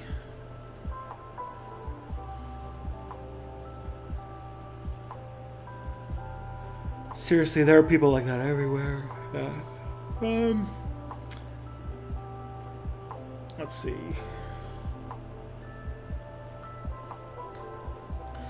I know the comic writer... Oh, yeah. Okay, let's move along. English will be a minority by 2060. Okay. Oh, this is the Holocaust denier. You're already banned, so... ICBM warheads are fusion-based, yeah. Except that, like, I guess, like, sustained fusion. I'm not exactly sure what the major problem is. Because I'm not, like, you know, a nuclear physicist, so I don't exactly know how nuclear fusion works. Using more complicated steps, but yeah, that's like step 2, yeah. Climate change is causing mass extinction. Yeah, I'm not an expert. From what I've heard, watching videos of the UN reports about climate change, you're right. Gonna fuck billions, but likely survive. Yeah. What distinguishes a capitalist society from a more primitive society that happens to use money? Like, what distinguishes the 2nd century Roman economy from the 18th century Roman economy? The main thing is a lot of times, like, capitalism is more about controlling means of production. Like, in a lot of times in the past, when the economy was more focused on agrarian wealth, the power went to more hereditary families. And so to have a capital, like, in ancient times, the class that had power was the class that inherited power, that inherited land and titles and things like that. But then, once you start moving to a economy where the primary sources of resources come from colonies abroad, then trading companies become more powerful, and merchants become more powerful. And when what you need to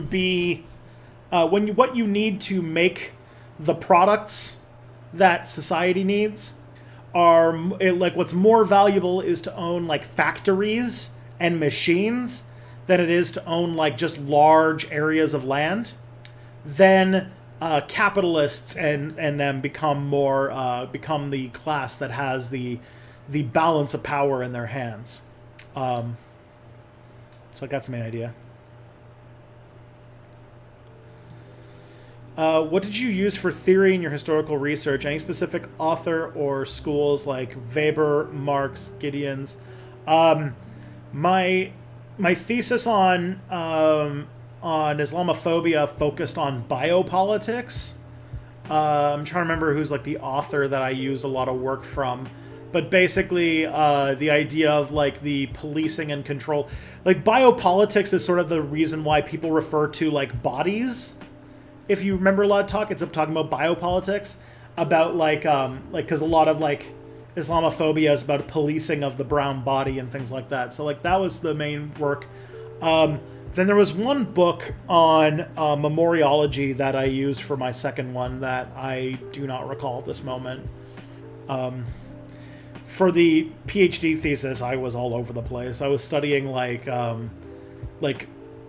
really I was trying to do like a kind of big history and a sort of like body without organs. Like I was going to some real funky places.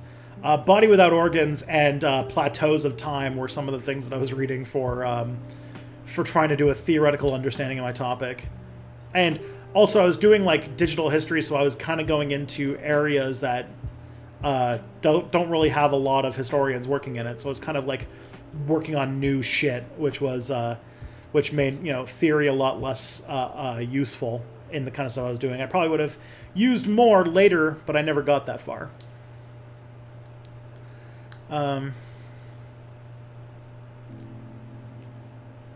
18th century British economy. Oh, okay. I mean, 18th century Roman economy would have worked too, because Rome did exist in the 18th century.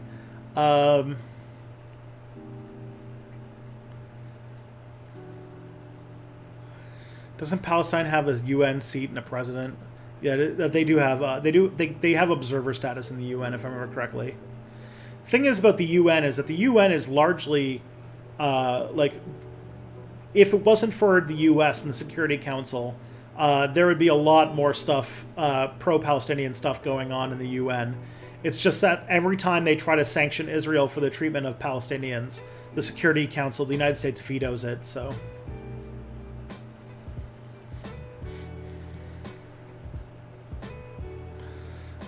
Interested in memory too. Can you recommend me some authors? I'm probably going to read Alessandro Portelli and Luisa Passerini. There's a 9/11 book I read for my thesis that sticks out to me. Gosh, I'm trying to remember what it was called now. Tourists of History, I think it was called, maybe. Yeah, Tourists of History by Marita Sturkin. That was a really influential book on me for the work I was doing. You probably find that interesting. So I submitted a video to some of the liberal atheist podcasters made for you to react to on Friday. Are you looking forward to finally looking upon the faces of the people who've haunted your chat for so long? Oh boy. Just dying for it, you know? It was Larry Silverstein. Now I'm remembering.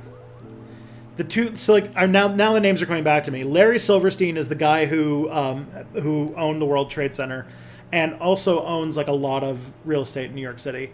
The other one, the architect of the building, was Daniel Liebenskind, who Matt Lipton you'll probably recognize. He's the guy he's the architect who designed the weird ass crystal addition to the ROM, so the Royal Ontario Museum. And he also designed the Holocaust Museum in Berlin. And so, like, the thing that was weird about his work is that they're going to have him design the Freedom Tower, so this, like, 100-plus story office tower. But, like, all he had ever designed before are museums. And so he was like, none of his, like, apparently a lot of the reason why his stuff had to change was because his ideas made no sense for a skyscraper, because he had never built one before.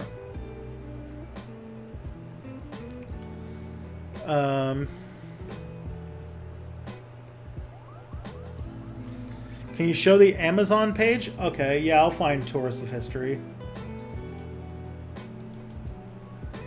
Tourists of History. Memory, Kitchen, Consumerism. There we go.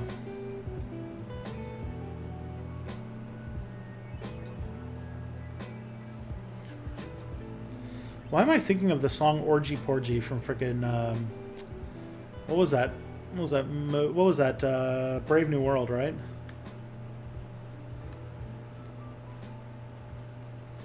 Helium-3 is to be able to produce non-neutronic fission. You need heavy water. Okay. Yeah, I am a verified not nuclear physicist. I'll just put that out there. Let's see.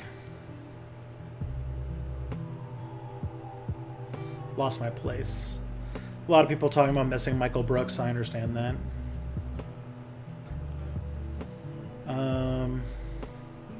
So I submitted a video of some liberal. Oh boy.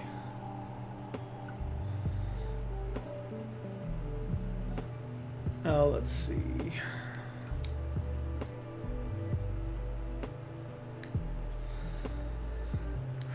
What were they supposed to do? They can't move the city. Yeah. What were they supposed to do? They can't move the city. For the most part, I would think that something more like what happened at the museum, having an indoor space that you could have more of a memorial for. Having like a big, like, I don't know, I feel like for me, I know that what they were trying to do with the memorial is they were trying to focus on scale to try to give you an idea of just how big the destruction was. But I feel like creating grandiosity and scale while also trying to make a memorial for a very human, like a place of mass death is like ineffective. And I feel like I don't have an answer, but you know who would have an answer? I'm trying to remember who they got. They got like the woman who designed the Vietnam Memorial for Washington, D.C. Like she was one of the people on the panel that chose the 9/11 the 9/11 memorial, or the Ground Zero Memorial in New York City.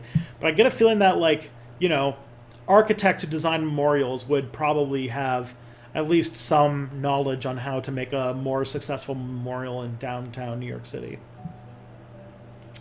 Especially because places like that, like, while they are, like, you know, tourists come and people who are interested in history come, memorials are also places like the families of 9/11 victims go, like, need to be able to go there to mourn their dead. It's a place for many people. Like, there's a lot of people in who lost their family on September 11th that their bodies were never recovered. Like, their bodies just like what's it called? In the rubble and everything like that, they were just, like, either, like, pulverized beyond recognition, or their bodies were just, for one reason or another, never recovered. And so the memorial is, like, the closest thing they have to, like, a grave for these people.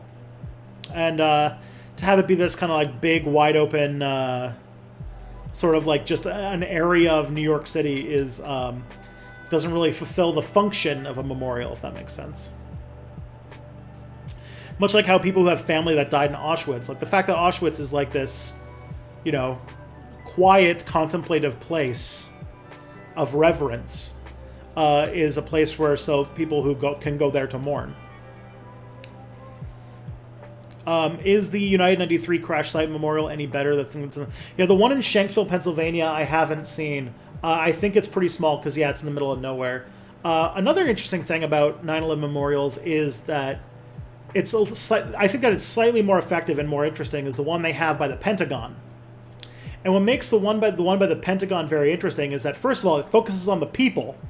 So the Pentagon Memorial has these, like, sort of, like, constructs that are based on, like, where like they have, like, one construction.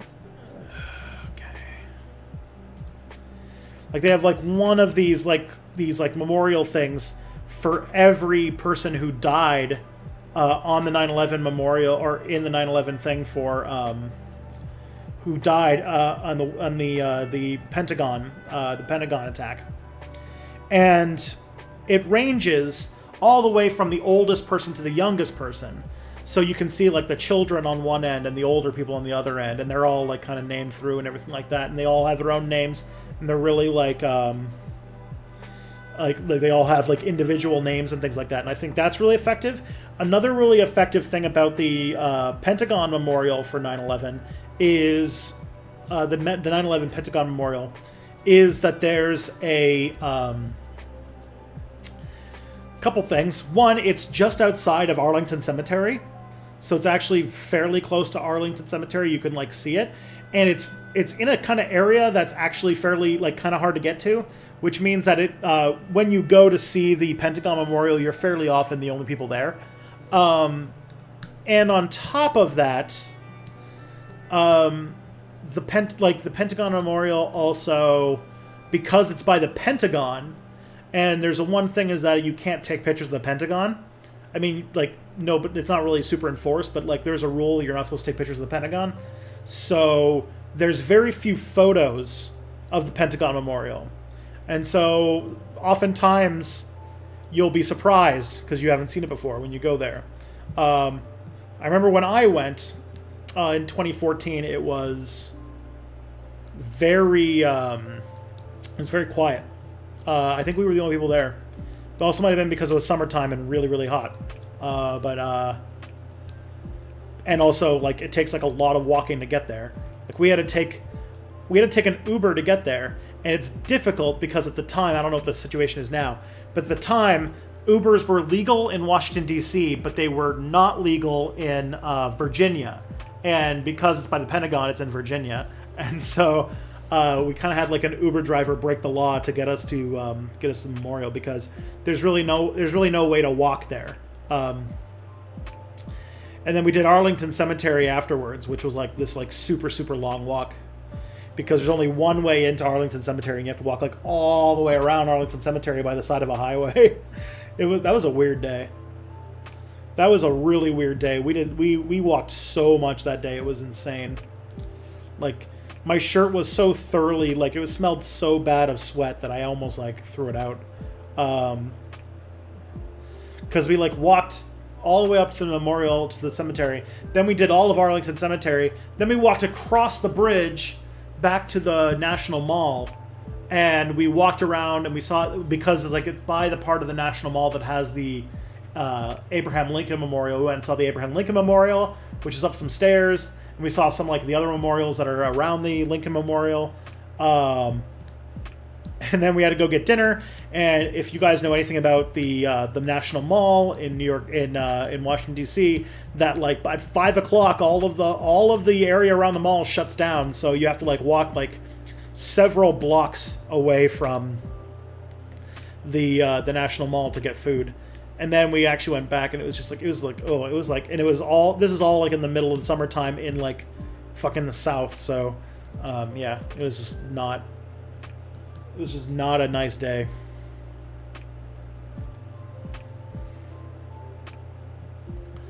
Okay, let's see. What process do you have to follow to get to write a thesis for your field? For the most part, you have to, you get an idea, you have to choose a supervisor. So you have to, like, find somebody who could help you with the project you want to do. So you have to have, like, a vague idea to tell them. And if they say yes, then you're working with them. Then you have to, usually there's a due date for that too. Then you have to submit a proposal, which then has to be read and approved of by, like, a panel of people. And once they approve of that, you then have to go and write it. Fairly often there's like a show and tell day partway through where you show off all the research you've been doing. But then at the end of the time, you then defend it, where you have to like give a presentation about what your thesis is about, and have a board of people, a committee of people who've read your thesis, then have to, like, go through it and ask you questions about it, and you have to, like, respond to it. And fairly often they'll have, like, things they want you to change, and then once you change them and submit it and they all accept it, then you won. Why was it impossible for you to become a professor?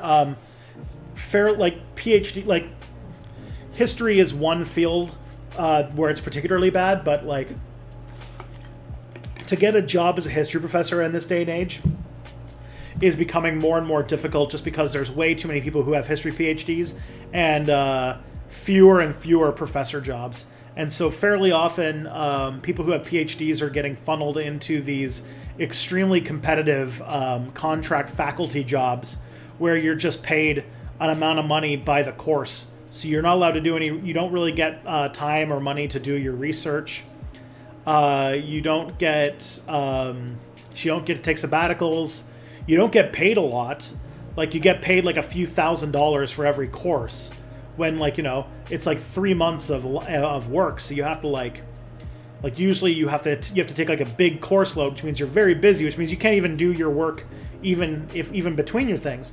And then on top of that, there might not be enough work at one university. And so fairly often, the first few years of your career are spent teaching at, like, multiple universities these courses on contract.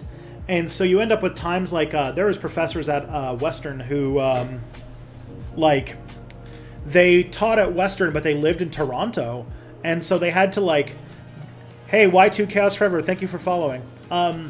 So they had to, like, drive to Toronto for, like, maybe, like, the three days a week that they're teaching at Western, and stay in a hotel for those, like, 3 days every week, so they could teach their classes and then drive home and see their, like, families for the rest of the week. Or, like, you'd be, like, bouncing around between multiple different cities or multiple different universities and things like that. So, and that, the amount of time that you end up doing that seems to be getting longer and longer, because the amount of, like, real full professor jobs are you know, professors are expensive, and so fairly often universities are trying to rely more and more on these contract faculty, and so they're becoming hard to get on. And I know that, like, I would not be producing stuff that would be like, wow, we need to hire this guy right fucking now. So I know that I would, like, probably, I was not like a big exceller. I was not a very exceptional student, so I knew that I probably wasn't going to make, like, the tenure track thing, and I didn't really want to spend a decade of my life bouncing between, like, you know, multiple universities, and so I was like, and Step Back was starting to take off, so I was like, this isn't gonna work.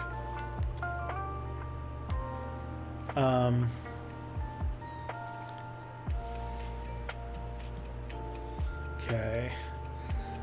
He reads Twitch more, actually. No, it's not true. I read right now, the chat I read is, I have a program that gives me both chats, so I'm reading in order.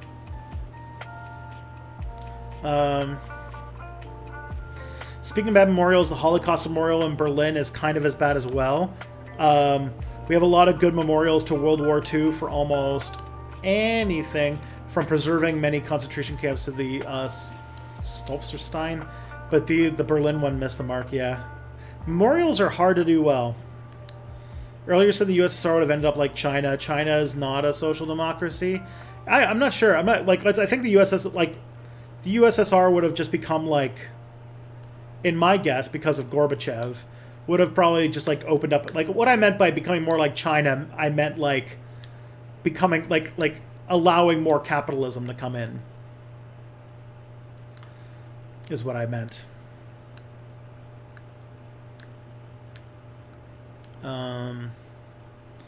The book, The Case Against Free Speech, is it mostly about how fascists use it to engage in stochastic terrorism?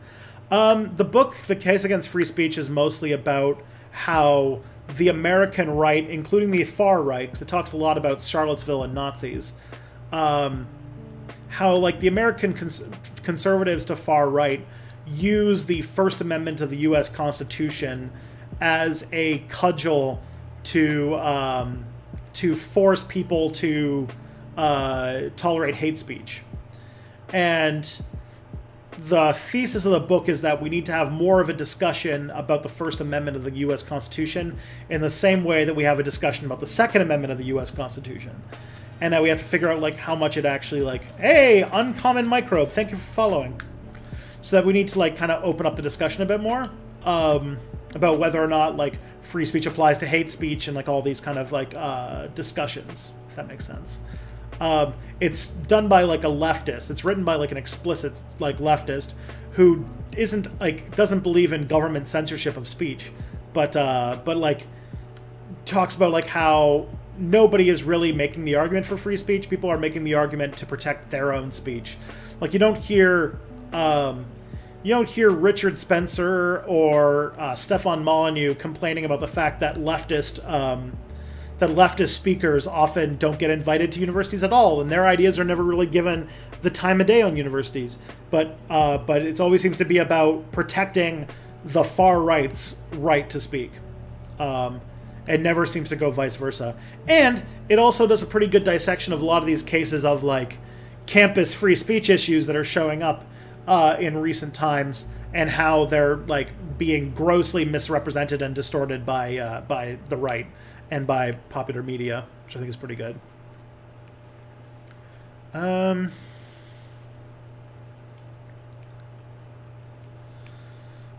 Is there a common denominator besides U.S. involvement that led to the two world wars to be won by the quote-unquote good guys? Kind of an uphill, kind of like a hard sell to say that World War I was won by the good guys. There wasn't really good guys in World War I.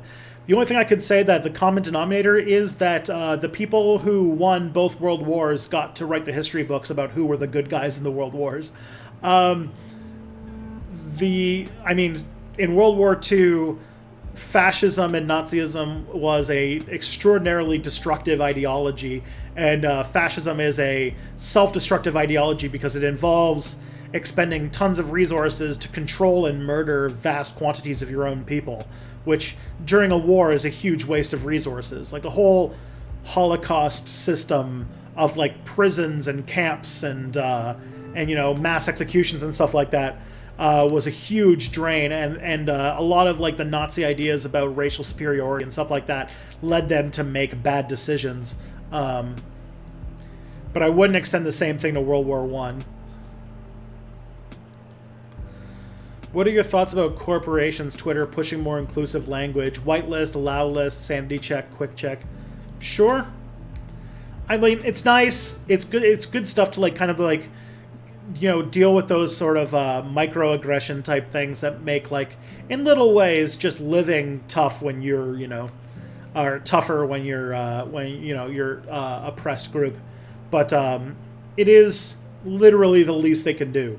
Like, I would prefer if Twitter, instead of, like, if it was a choice between turning whitelist to allow list or banning Nazis, I'd much prefer they ban Nazis.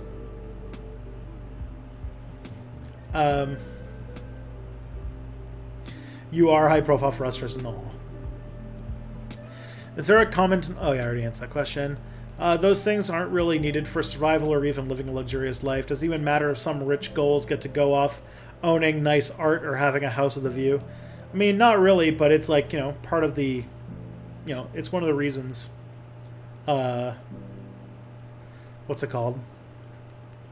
It's one of the reasons that, it's just one of the kinds of things in a post-scarcity economy you could use as like a way to have leverage over other people or to have any sort of cachet or social status. What's a good way to talk to friends and family who have passively bought into right-wing misinformation without coming across as overly aggressive and harsh? I would say that giving them helpful and constructive advice on how to be critical about the sources that they use, and realize that I would say that using as a teachable moment and talk about how mass media, like in mass media, propaganda is very profitable, and so there are lots of people out there trying to spread conspiracy theories and spread misinformation because something that is engaging, whether or not that engaging is good or bad, is going to result in shares and is going to result in views, which results in money. And so, in many ways, there are people who are trying to make money off of telling you the wrong thing in order to make you share it. And that is a thing that you should mention. And so therefore, when you're looking at internet sources, you got to be really careful and make sure that it's done by professionals. And realize that news and stuff that agrees with your position is the easiest one to fool you. And so you got to be vigilant.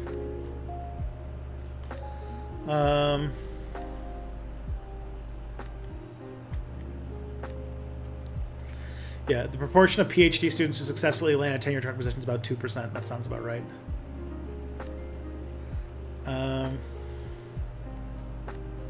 Biopolitics is Foucault and postmodernism. Yeah, I definitely use that. Yeah, Foucault I definitely used for a lot of my my American Studies thesis.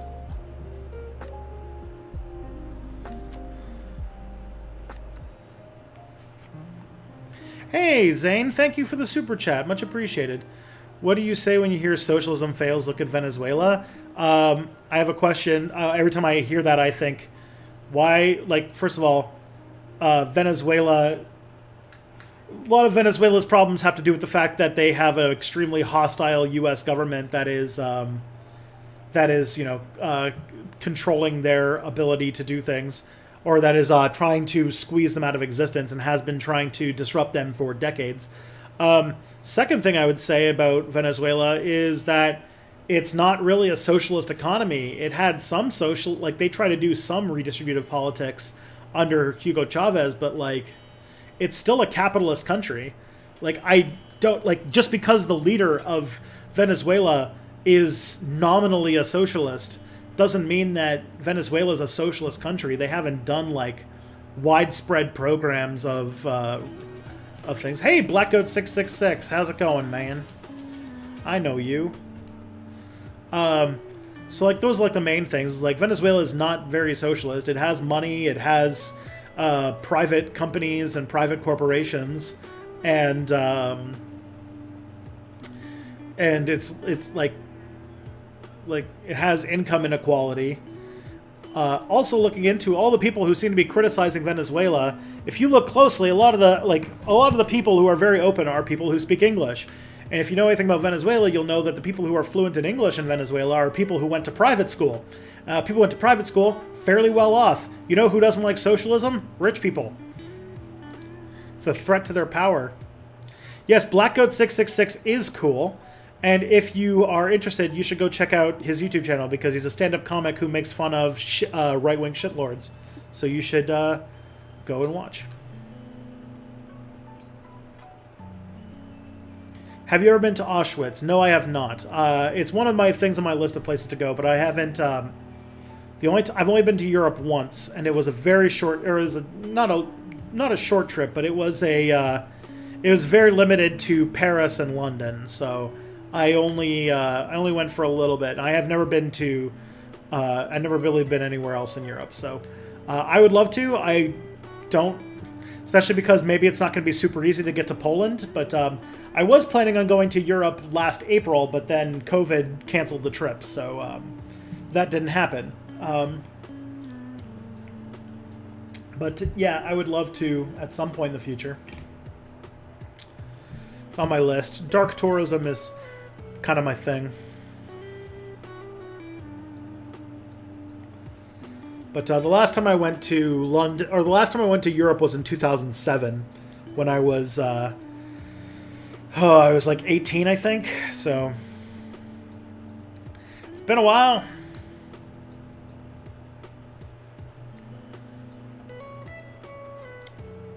It's pretty nice music. What are some of the blind spots of historical materialism? I'm asking for conversations with anti-Marxists who have spent a lifetime learning academic criticism of Marxism to delegitimize Marxism and make it fake. Depending on Marx, from people like Ben S. is easy, but I also want to understand and reconcile academic disputes around Marxism. I mean, as a historian, historical materialism is a good tool for understanding why things the way they are, but the thing is, it's not... Very often, people who are like very hardcore Marxists will think that something like historical materialism explains everything.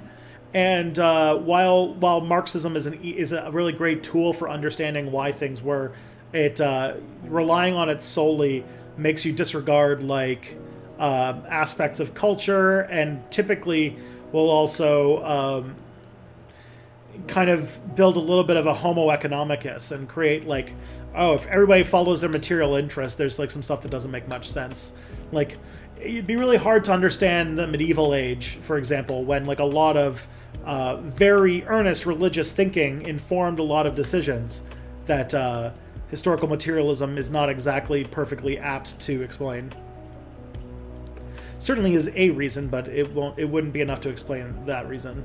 And that's how you ended up with like weird shit like how for a long time people thought that the Crusades were just like a cynical economic land grab to that they were like mad about the expansion of the growing power of the Islamic Empire, and so that the Crusades were done as like a economic way to grab things. And that sort of like really is really like that kind of thinking results in an oversimplification of what the Christian medieval world was like and stuff like that. It's reductionist. Wait, does DC count as the South? Well, it borders Virginia, so close enough. DC should count as a state, for sure. Rest in peace, Michael Brooks. I agree. Does the case against free speech mention George Lincoln Rockwell? I think it does. I have only read a little bit of it, but I do think I remember hearing about Lincoln Rockwell in it. Fucking weird-ass figure. Love your YouTube and new to Twitch. Glad to be here. Well, thank you, Uncommon Microbe. Much appreciated. What sets the work of WoW Hire Them Now students apart from the work that you would do? Why not just do a good job? I obviously know that it's not how it works, but I don't know why not. Like, really, really good people, like people who are like very obviously going to do well, are people who they rack up a bunch of awards. they tend to be like publishing at the same time as they're doing their dissertation work.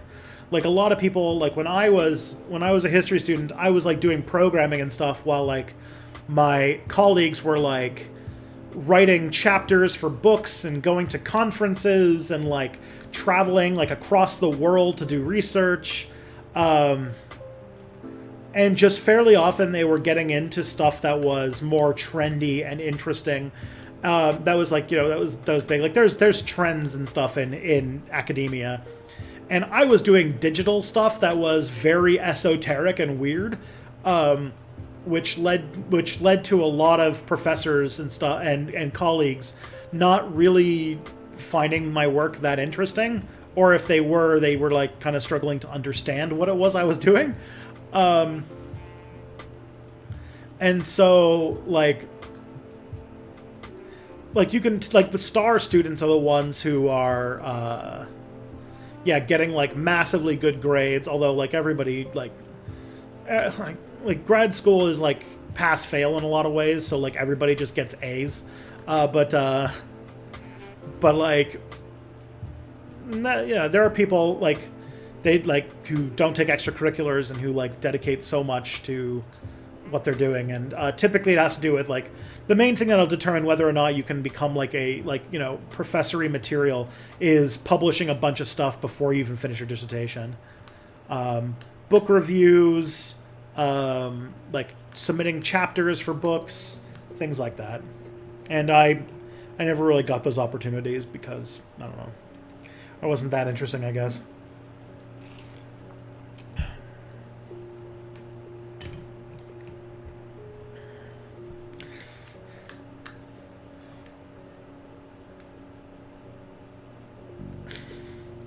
The whole Keynes predicted World War II thing seems to have entered collective representation of the wars.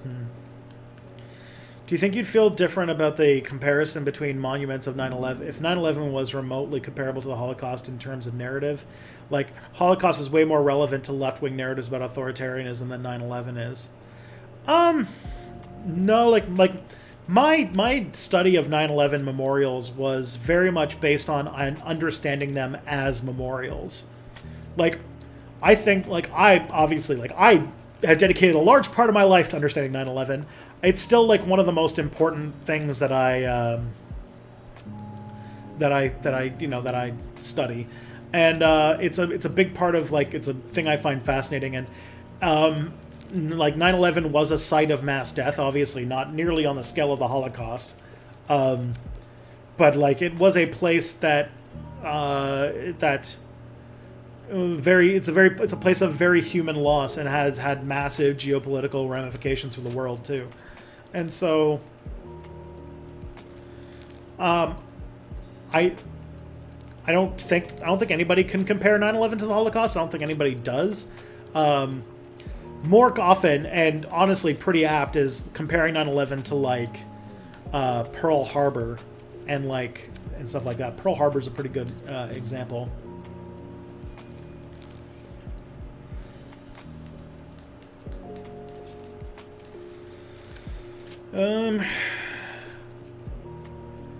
Does it get even harder to get a job if you aren't a modern historian? A while back I read a time travel story that was a classical historian as a main character, and he learned the fact that it was super hard for him to get a teaching gig.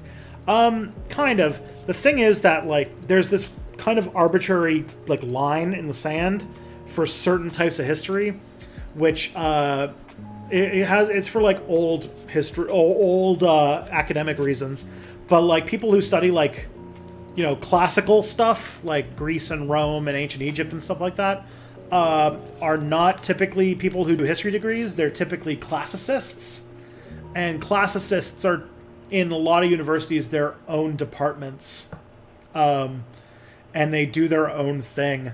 Like the classics department at my university has always been its own department, and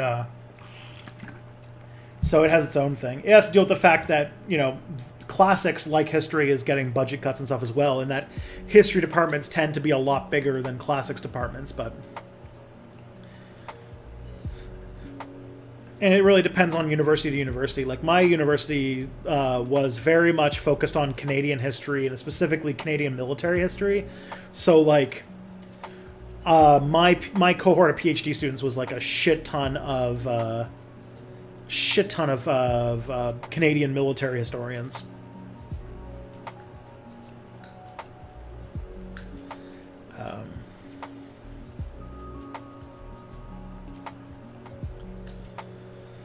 I've asked everything I can think of. How long until Jackbox? We'll see what happens when I get caught up, but see what it is. What's the topic? All sorts of stuff. Getting really high level, high stuff today. Okay. What leads liberal boomers to have distorted views on current events? My neighbor, who is a wealthy retired boomer, thinks that COVID has mind control effects which contribute to Black Lives Matter conflicts with cops. He said that he always votes Democrats and he doesn't see color, that all people are equal. Okay. I mean, I think that boomers just are used to having their every whim listened to and taken seriously.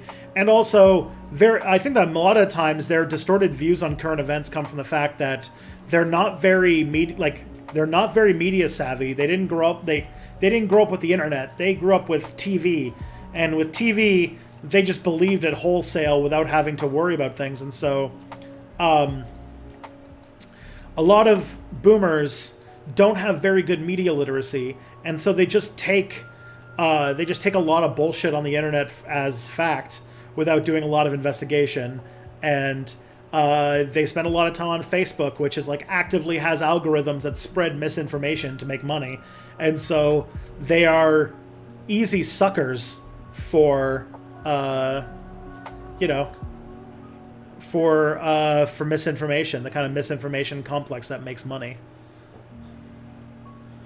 Globalization is imminent. UN Agenda 21. Let's see what that is. Something makes me think you're a conspiracy theorist, but let's see. UN Agenda 21, Sustainable Development Knowledge Program. It's a non-binding action of the United Nations in regard to sustainable development. It is a product of the Earth Summit held in Rio de Janeiro in 1992. Okay.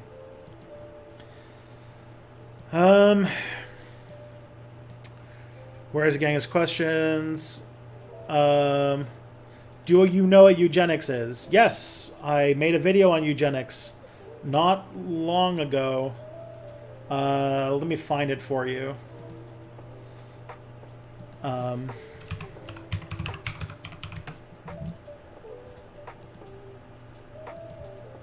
second. Here you go. Here is the eugenics video that I made a long time ago. I know I said I was done, but are there left-wing classicists? Yeah. There are left-wing classicists.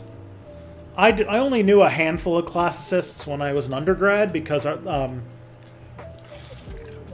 had some friends who were double majors in history and classics. One of them was very conservative. The other one was not. The one that was not had a really old-timey Ford F-50 or whatever. Or yeah, like a old-timey car that went Aruga when you think so. It was pretty fun to ride in too. It was always a pretty fun thing. How common are labor historians? Are they more rare than other historians? No, they're around. They tend to, like I said, there are universities that tend to specialize in that. Like in Canada, if you wanted to do labor history, you'd probably go to York. Why do I find the term ancient history a vague term, as I find that Rome and Greece aren't ancient compared to Mesopotamia, Indus Valley, and prehistory? Because, we have a history curriculum that is designed around starting with Greece and Rome. Like, back in the day, a classical education meant studying Greek, ancient Greece, ancient Rome, then taking ancient Greek and Latin and stuff like that. Would Nixon have had to resign if Fox News existed in the 1970s? I promise I'm done now. I'm not sure. Fox News. Roger Ailes existed in the 1970s, and he was a pretty big fan of Nixon, so he worked for Nixon. So my guess is actually, like, it was kind of Nixon's like, not that Fox News started, because Fox News started in the 90s, but like the kind of thinking that like the right needs to have its own media that would lead to Fox News started with Nixon. Like it was Roger Ailes, and Roger Ailes worked in the Nixon administration. So Hitler was eugenicist. Yes, he was. Next time you were talking to ThoughtSlime, could you thank him for me? I recently wrote a film script about the Christie Pitts riot. I only heard of it because of his video. Sure. A film script, like an actual movie. Cool.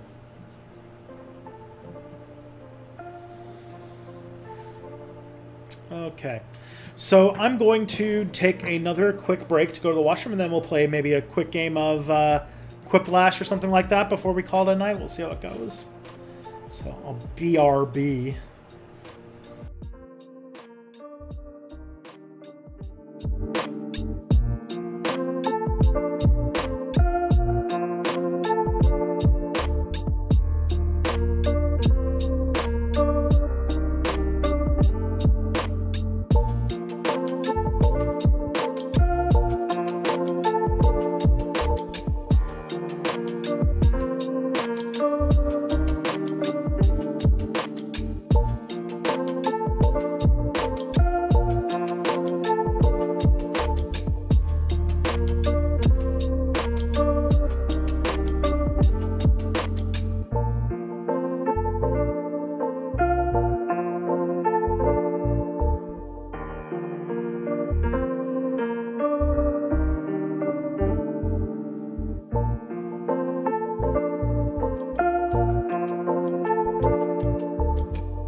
Alrighty, Tristan is back. Hello, everybody. Let me just turn down the music a little bit.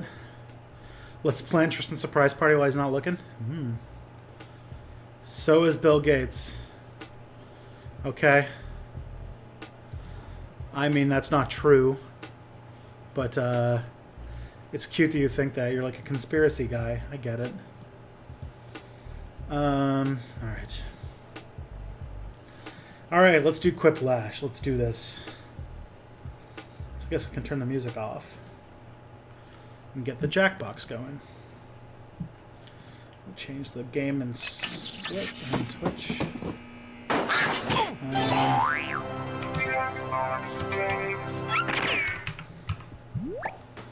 Okay. So, for everyone who doesn't know what this is, we play for like the last, usually about an hour or so, but it's been getting harder and harder with keeping up with the chat and everything. But this is, we're going to play some Quiplash. It's a fun game where people submit funny things and we laugh, and it's a good time. Everybody has a lot of fun. Did Canada have a haze code? I don't know. Alright. So let's get the camera changed. So this is a game that anybody can play. You don't need to buy anything. You don't need to do anything. That's why I like bringing it up. And what it is it's a game. It's a game where you submit quips and fun stuff like that, and we vote on which ones are funnier. So let's do this.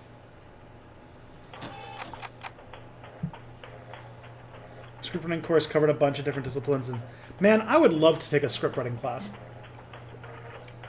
Why don't you do animated videos anymore? Time. They took astronomical amounts of time to make, which was taking time out of researching.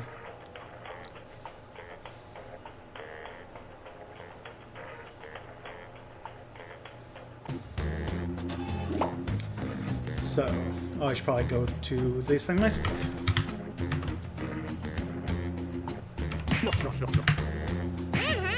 There we go. At least I got in. That would have been embarrassing if I had taken so long and didn't get in. So we need 2 more people, and then we can go. Well, why am I first? Because the game started, and then I realized, oh, I didn't even open the tab yet. And also, if the game is full, you can still join. You can vote, but you just can't submit quips.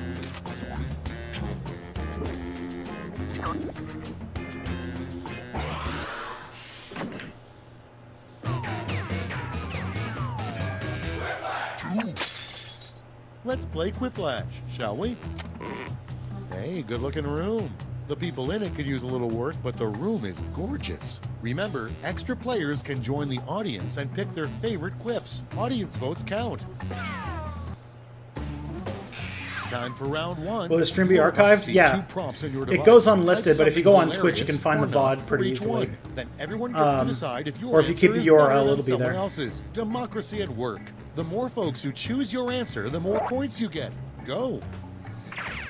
Alrighty, let's do this. While the players enter their quips, audience members can try the audience play-along on their devices.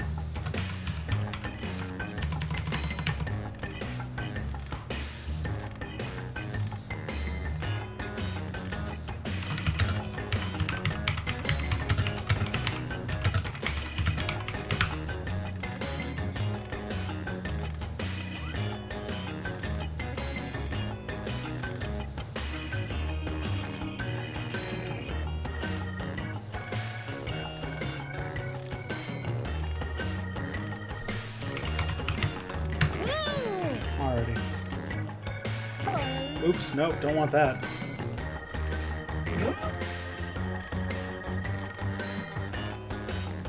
You should close right now. Accidentally started my development environment for Python. My bad.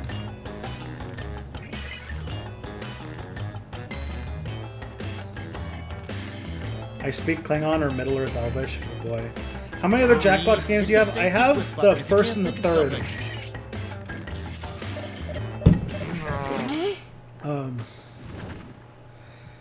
So I have the first and the third, which comes with a bunch of stuff. Starting things off, how does Swiss cheese? Or no, I just have Quiplash, and then I have the third one. The third one has all the best ones anyway. Okay, pick your favorite. Jesus Christ, Tristan's taskbar is fucking loaded. Yeah, I've got Task Manager, I've got Folders, and then I've got Media Encoder, Creative Cloud, After Effects, Premiere, Photoshop, Audition, Microsoft Word, Microsoft Excel, Discord, Notepad++,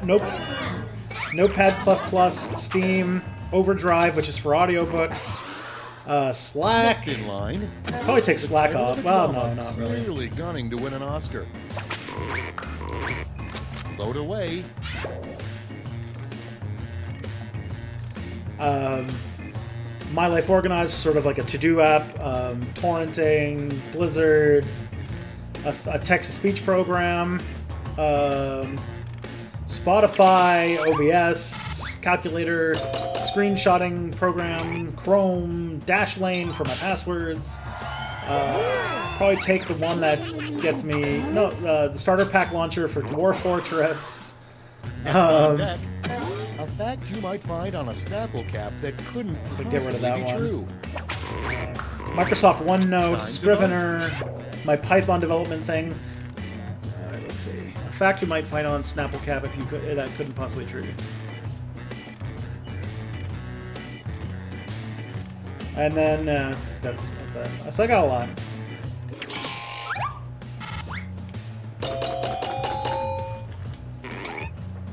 I can't remember who won the Oscar one. Too busy reading all the things on my taskbar. Next up, why Wolverine can't make a relationship work. The Crashing 2? Ah, damn. Devices.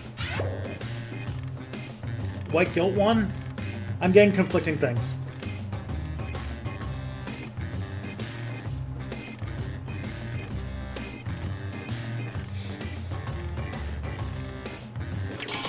Crashing 1 with audience vote? Damn.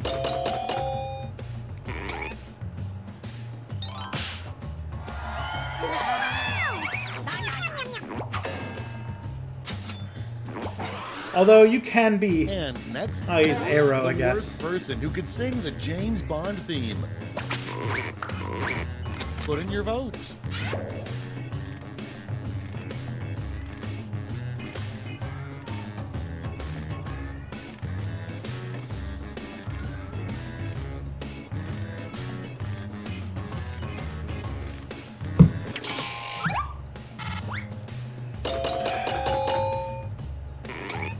You hear Kitty? Yeah, Romeo's down the hall.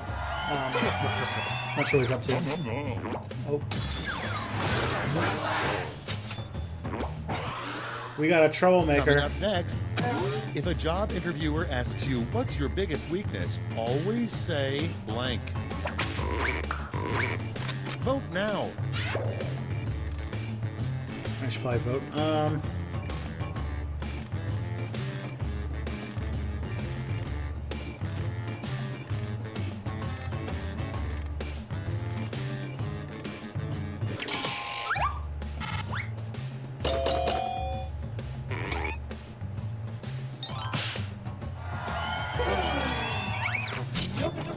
Black Goat's a professional comedian, so I expect some high-octane funny. Up next, a strange thing to yell when you find your first gray hair. Get to voting. You're doing badly. I'm doing badly too, so don't worry. The audience betrayed me.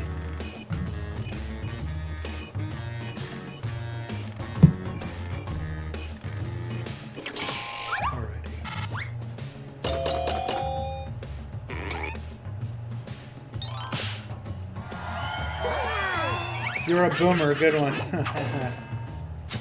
Betraying you's what we're here for.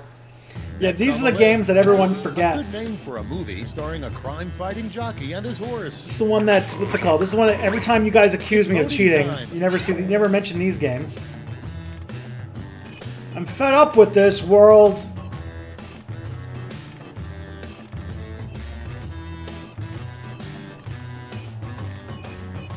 Can't believe you betray me. You're tearing me apart, Lisa.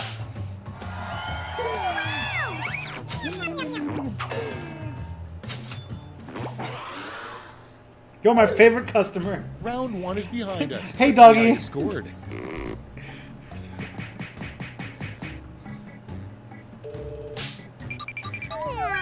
Ooh, last place. Got fucking wrecked.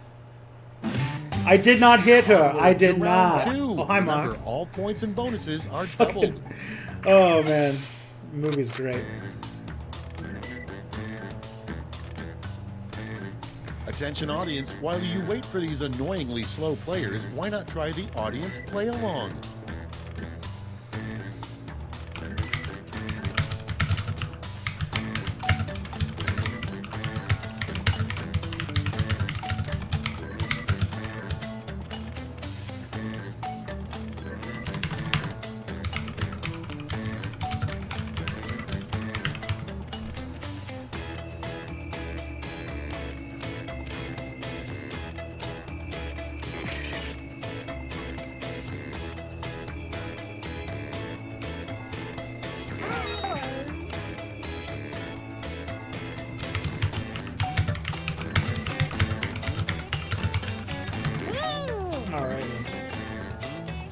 Next time, talk about the Barbarian Invasions if you watched it. Don't think I have.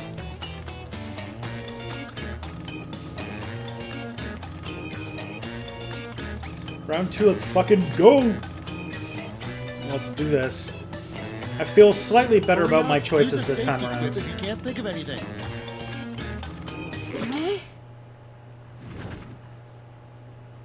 Cards on the table. First off, why haven't we been back to the moon? I made a video on this! Okay, choose your favorite. Literally the video called Why Haven't We Been Back? Why did we stop going to the moon?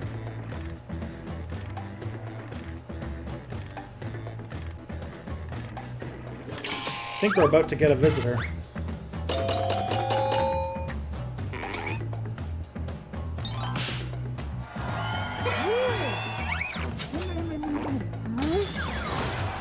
Going back to the moon in 2024, that'd be nice. Come on. Moving on.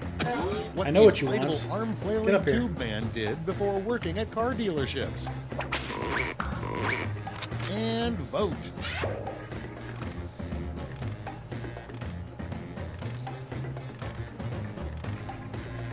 Phoebe's just looking up at me like, why would I want to jump up here? There we go. Hey, everybody, look!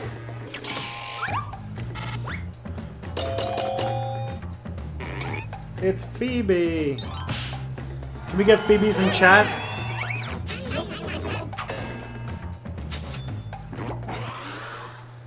Next, an interesting thing on RoboCop's job performance review. Needs to work on blank.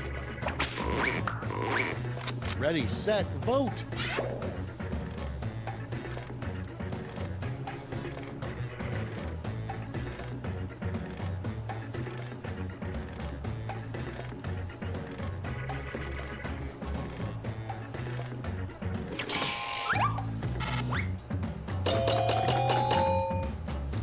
Damn. That's a lot of super quicklashes this turn.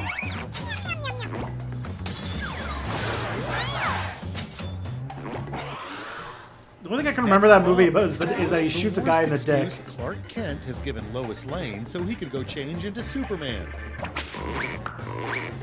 Okay, vote.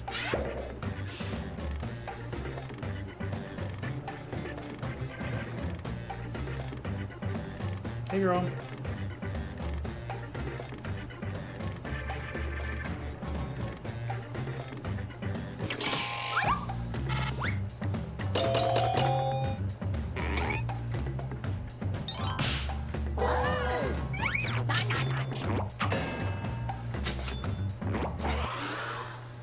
Moving on, a sign they should put up on the This is an Florida Uber state charge line. quickflash session. Vote now.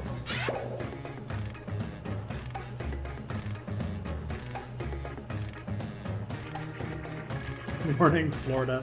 It's a pretty good one, too. High levels of Florida detected.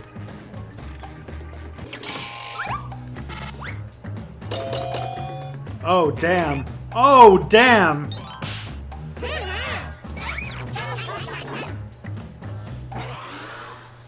Next one, what a mopey Everyone's a mule would winner. say.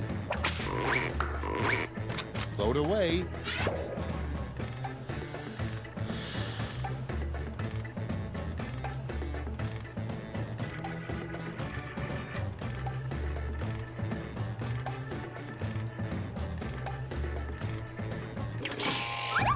Hey, Feebster.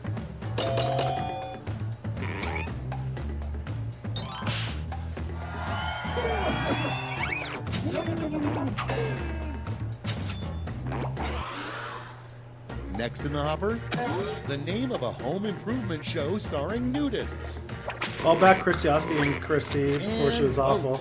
To stream about how the room actually has a shit tone of talks about stupidity if you look past the silliness. Oh yeah, it totally does.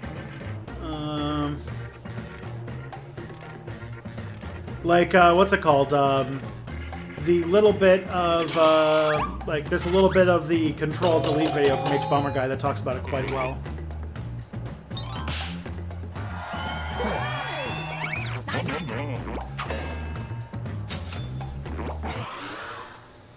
Okay, next one. The technical medical term for swamp ass. Put in your votes.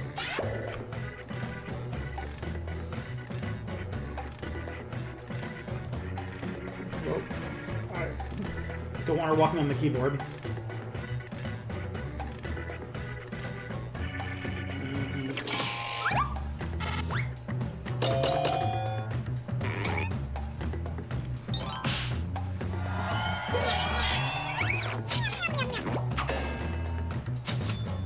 Oh yeah. It's not even subtle. Like, the movie is very That's overtly all for round misogynistic. 2. Light up that scoreboard. It's just the movie's fucking so bad, it's hilarious. Alright, let's see how this goes. Okay. The room's one theme seems to be women. It doesn't need to be gold diggers, just be Round women, 3, am I the right? last That's basically flash. that's Everybody's basically the getting same overarching theme prompts, of so the don't room, hold yeah. back. Like, what's it called? Tell me why Zoe's a terrible person. Complete this word lash task.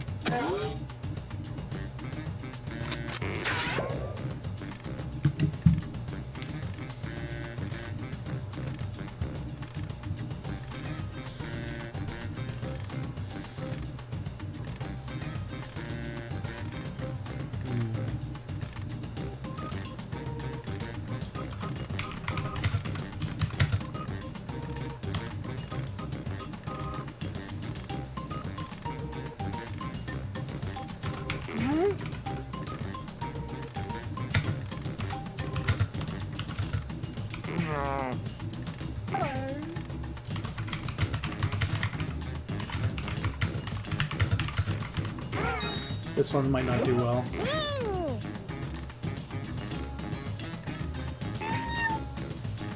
Foresee a lot of Nazi jokes. I hope not.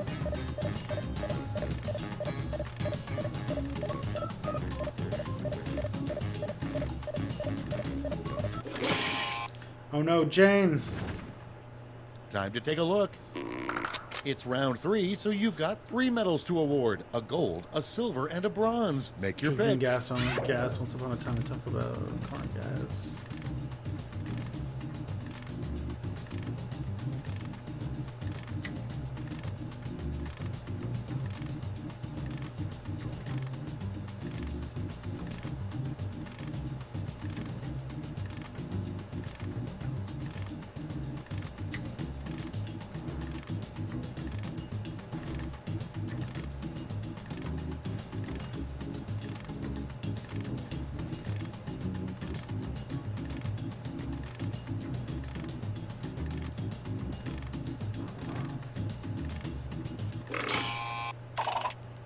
Okay, All right, let's who's see how taking this home goes. some medals? Bronze.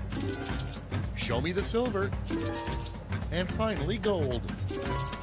All right, let's turn that into no. cold, hard points. I wrote a verse from a song I wrote in middle school. Oh boy.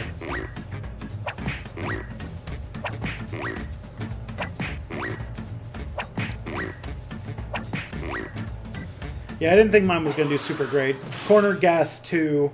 That's I mean, all. Corner Gas Now for the is final scores. a really bad sitcom that's like that was on CBC and it's only Canadian. It's their Canadian TV show called Corner Gas. Yeah, well, there used to be. It's off the air. I think it's a cartoon now or something. But it was bread butt and it was like aggressively not funny.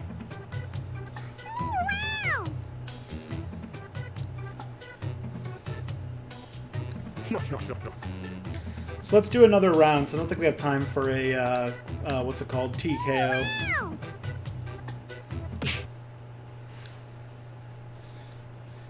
I don't know. As someone, I spent a lot of time in Saskatchewan as a kid, and it made me despise that show.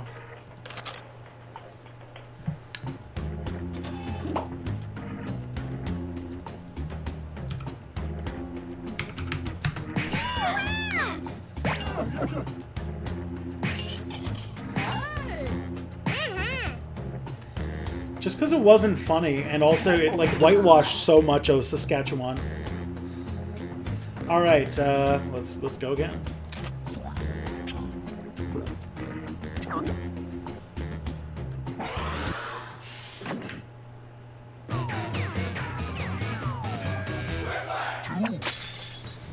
Welcome to the game. The great thing about a fresh game is that right now, you're all tied for first place. And last. This is round 1. You get points based on the Corner percentage guesses of people who aggressively like your not funny, answer, like- and a bonus if you get more votes than You your can opponent. often guess the next Go. 99% of the time, yeah. It was like one of those sitcoms that was designed for boomers, so it was so safe, so Audience safe. members, instead of just waiting around while the players type, try the audience play along.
Almost out of time. Did you watch Reboot Use as the a kid? sneaky quit button if Also, you are have you to. friendly with Nitro Red? I don't know who Nitro Red is, but I did watch Reboot as a kid. Yes, I did.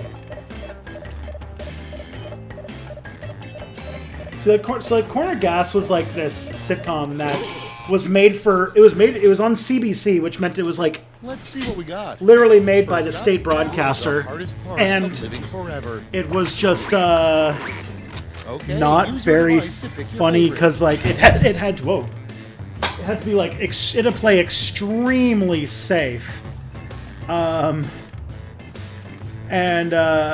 because it had to play everything very, very safe, it just couldn't make any like risque humor, and so it was just very bland and very safe. And it was like, bleh.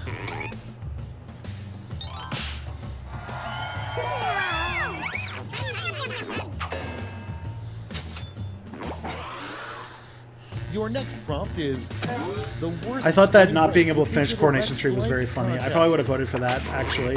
Like, Get to voting.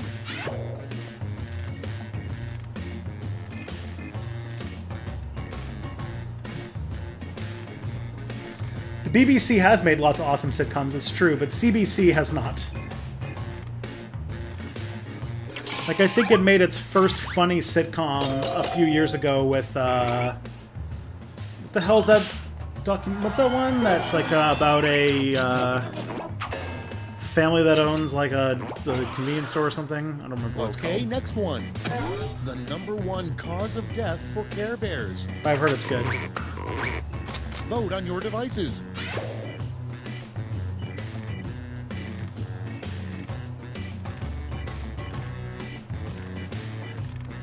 Kim's Convenience, yeah. I've been told Kim's Convenience is pretty funny. I haven't watched it, though.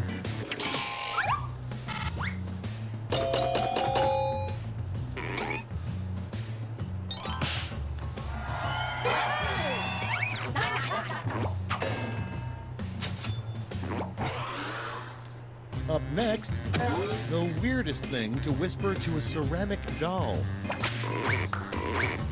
It's voting time.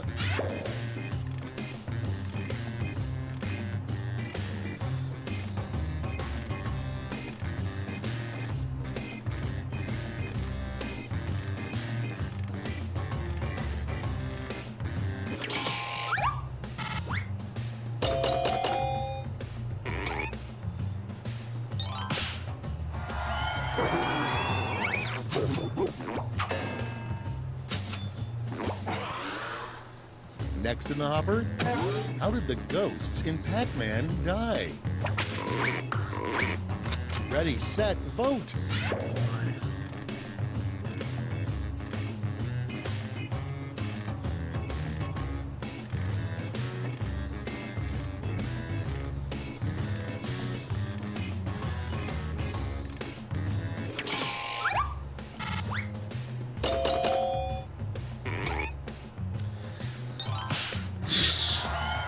Betrayed by the audience again.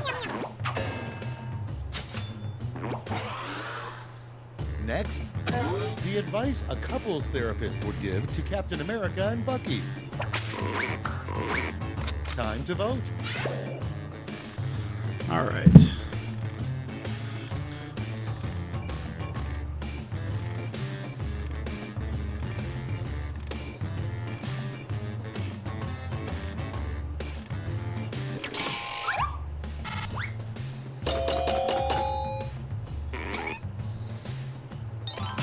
First fears not pass away as an old man. I'll go to hell with no one. This tough Canadian country music. Yeah. Oh man. Canadian country music is bad. In 25 years, people of the future will look back and think we're morons for not realizing that blank. And vote.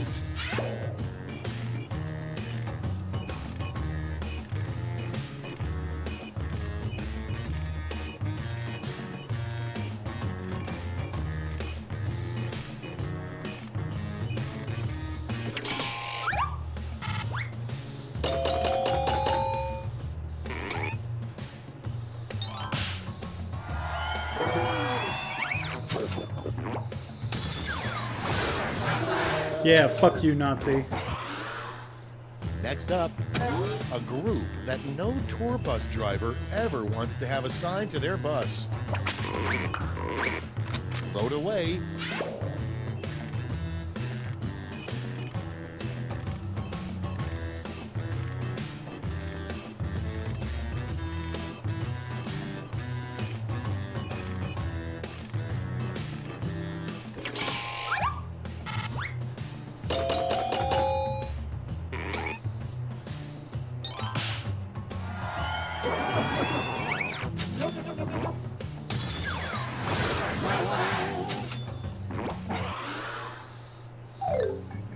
Round one's done. That's Smash easy the to lead. fash at Quiplash, yeah.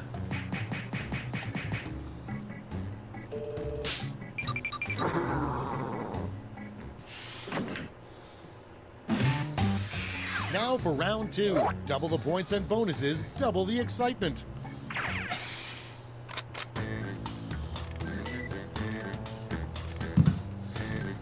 Folks in the audience can try the audience play along while we wait for our players to finish.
Time to share.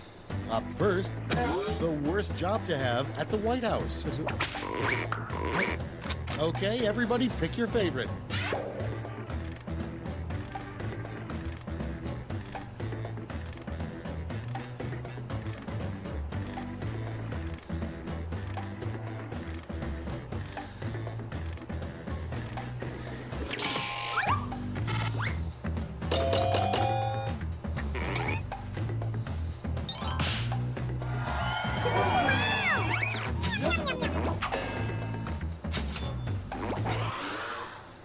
Moving on, the scariest challenge that was never done on Fear Factor. Get to voting.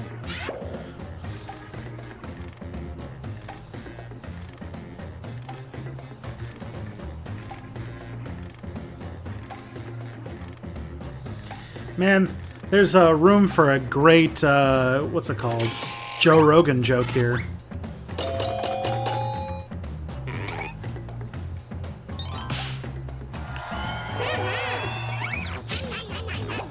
Yeah, I'm tough. I wish I could ban people from these games. Coming up next, a weird thing to shout when you're midair during a cannonball. Vote now.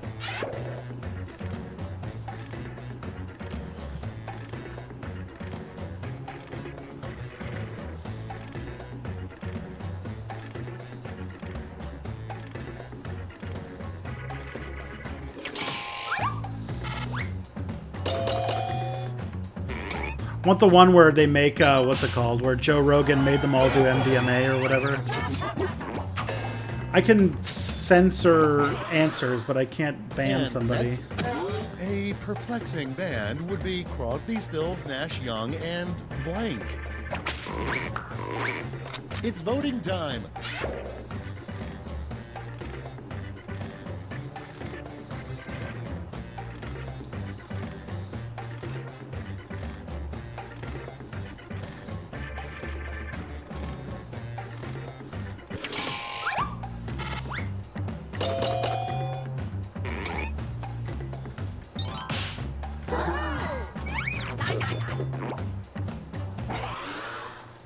Next on deck, a great name for a meteorologist.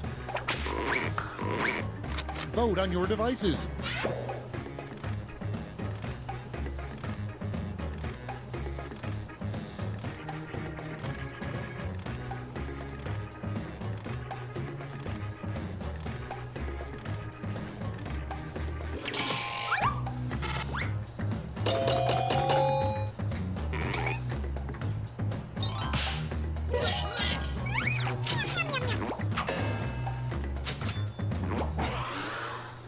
Next in line, a brand of pants for mermaids. Oh, man. Put in your votes.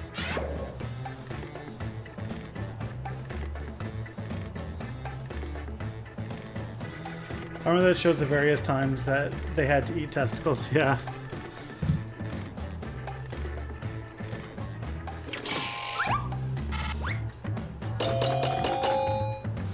The only thing I can remember, I never actually watched an episode of Fear Factor. I just remembered there a Mad TV sketch about it that was like Celebrity Fear Factor. And I don't remember any of the jokes except for the fact that American currency.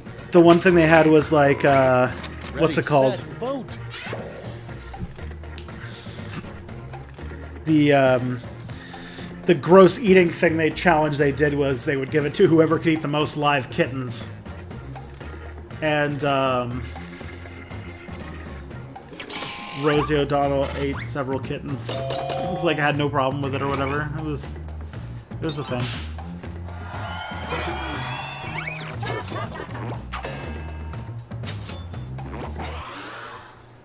Moving on, if Michigan is shaped like a hand, Texas should be shaped like a blank. Give the $1 million to whoever celebrity can eat the most live Okay, kittens.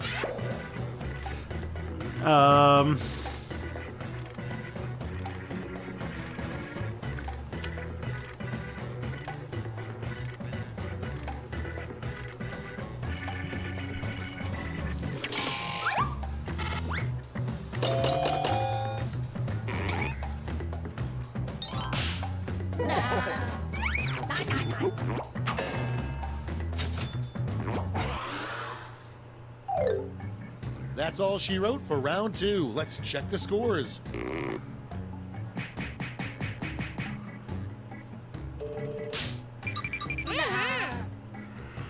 I'm not doing great tonight. Welcome to the last lash, the final round. There's just one prompt, and you're all getting it. Oh, acrolash. This one's tough. Pick up the full name for this acronym.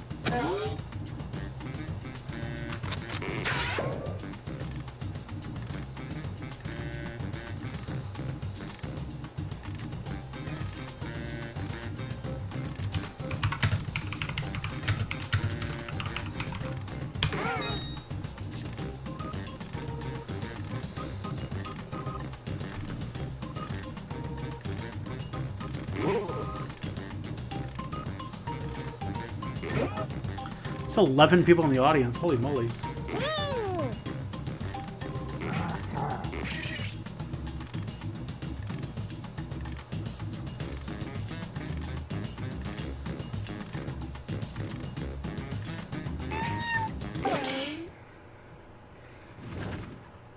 Let's see those quips. Hand out those medals now.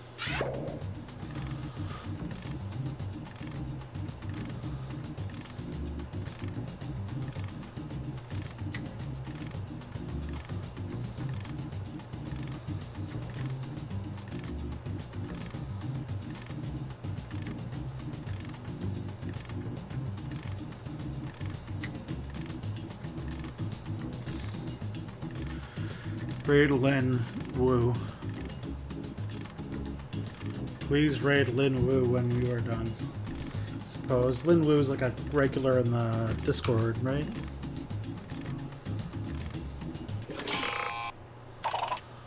Brace yourselves, here come those medals. First, the bronze.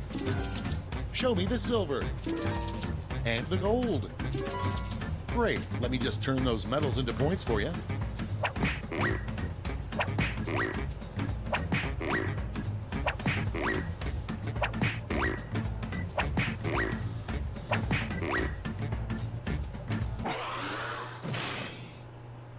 Okay, let's see those final scores.